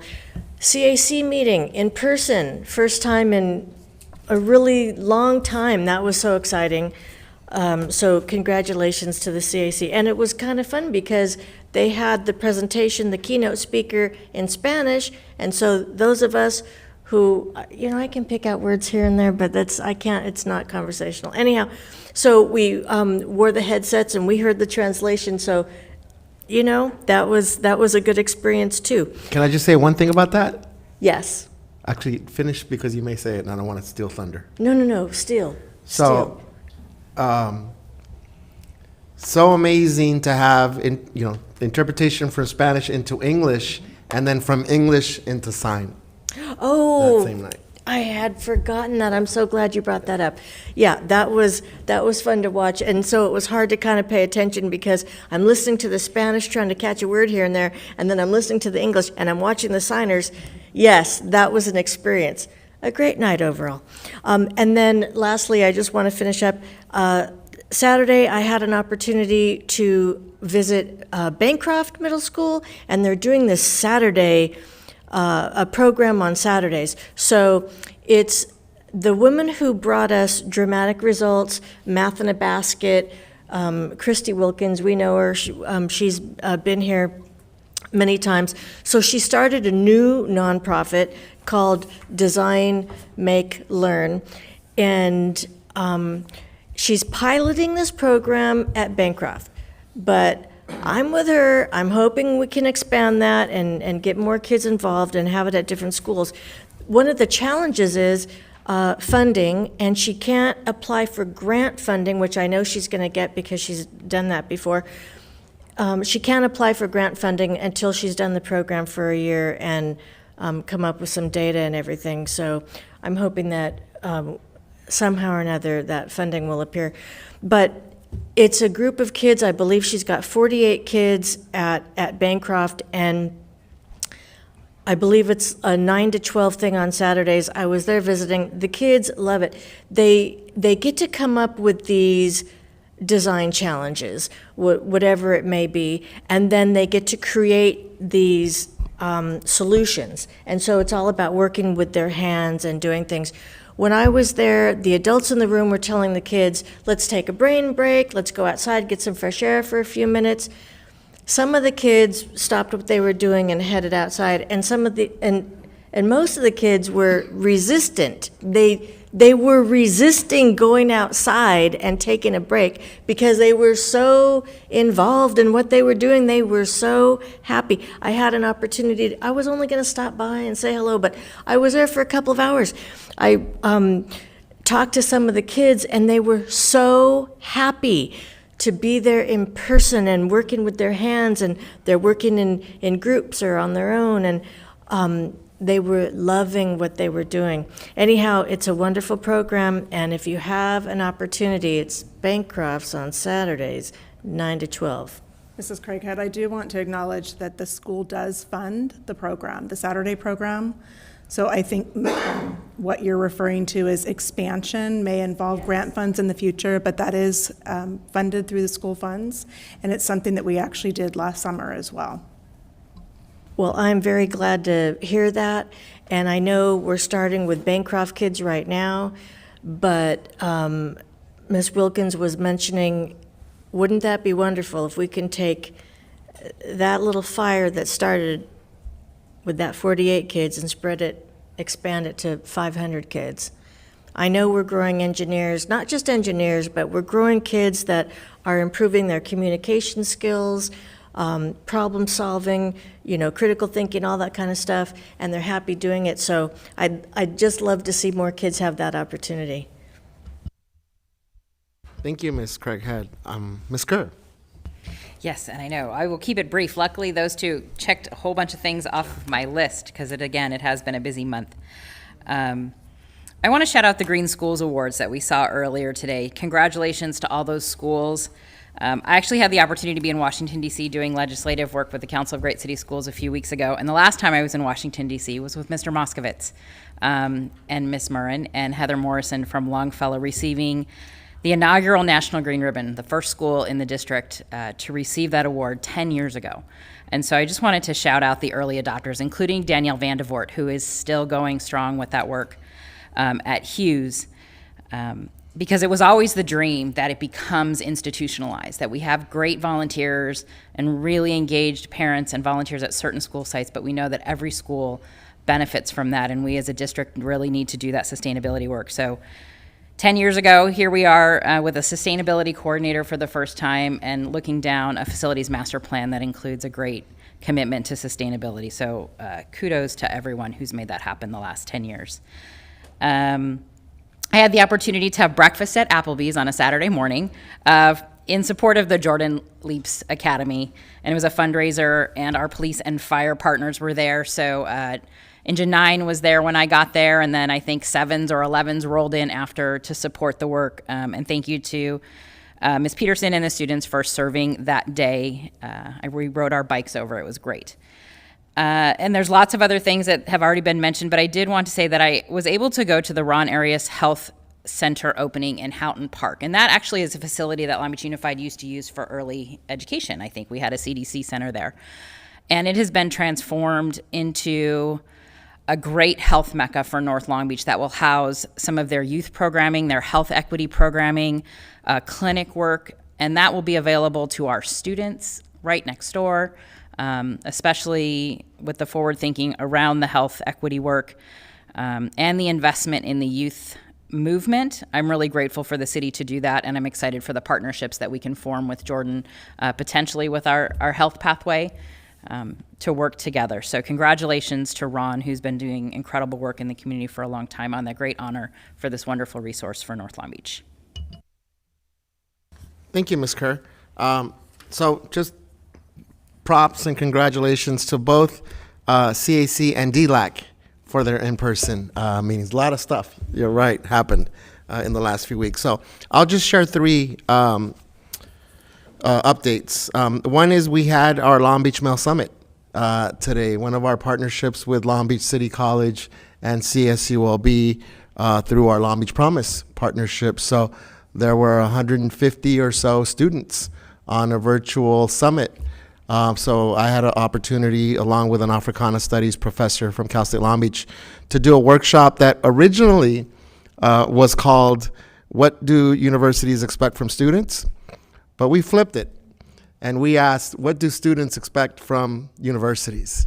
And many of the things that we heard from our students, either currently an LBCC and or high school students thinking about their college and university options, are very similar to what we hear from our students. They want to feel supported. They want to feel a sense of belonging. They want to be engaged, right, in their education. So we had leaders from all three systems on that call, and they were jumping in and out of the workshops. And so we were in that part of our workshop with about 50 of the students, and everyone from all the systems keyed in, right, in terms of what students' expectations and needs from their perspectives were. So congratulations to the organizers and to the students for staying engaged with us today. I met with our Long Beach nurses, with over 50 of them last Friday. And, we have 69 nurses here in Long Beach. And I shared some of this with Dr. Baker today, earlier when we met. I just want to express a deep gratitude to our nurses, and we've done it, particularly the last 2 years, but, our nurses are tired. Their own words, they're exhausted, right? They need more support. They're doing everything and more for our students, and they have been doing that for a while now. Everything from crisis intervention, they're serving as counselors for some students, as social workers for some students, as school psychologists. So I wanted to thank them, and I thanked them that day. But I've also asked Dr. Baker if she could work with our executive team to follow up on some of those items, because, I'm also hearing, and I hear this from our staff, and I know all of our team here hears it, that they appreciate us saying thank you, but they also want to know how else we're going to be able to support them. So they were thankful that we were able to hire another 20 nurses, but many of our nurses are at 2 or 3 schools, and they're staying long hours, and they have been critical, not just from a health perspective, but from our educational mission here at the district. So again, I shared more specific concerns, items, and had a good conversation with Dr. Baker today about things that we can continue to do, and other things that we can start thinking about, because it has been a long, arduous 2 years, and our school system was never meant to be a health system. And so just a big thank you to our Long Beach nurses. I also met with our Green Schools, members of the Green Schools team last week, and they're eager to continue working with our district, and eager to follow up from their board workshop presentation with us last month. I reaffirmed my commitment to them. I know our district is committed to the aspirational goals around renewable and clean energy, but beyond that, to our own goals and values around environmental justice and sustainability specifically. So our district does want to do clean and renewable, but we also want to ensure that we're contributing to a healthier environment, period, in our schools, in our district, and in our communities.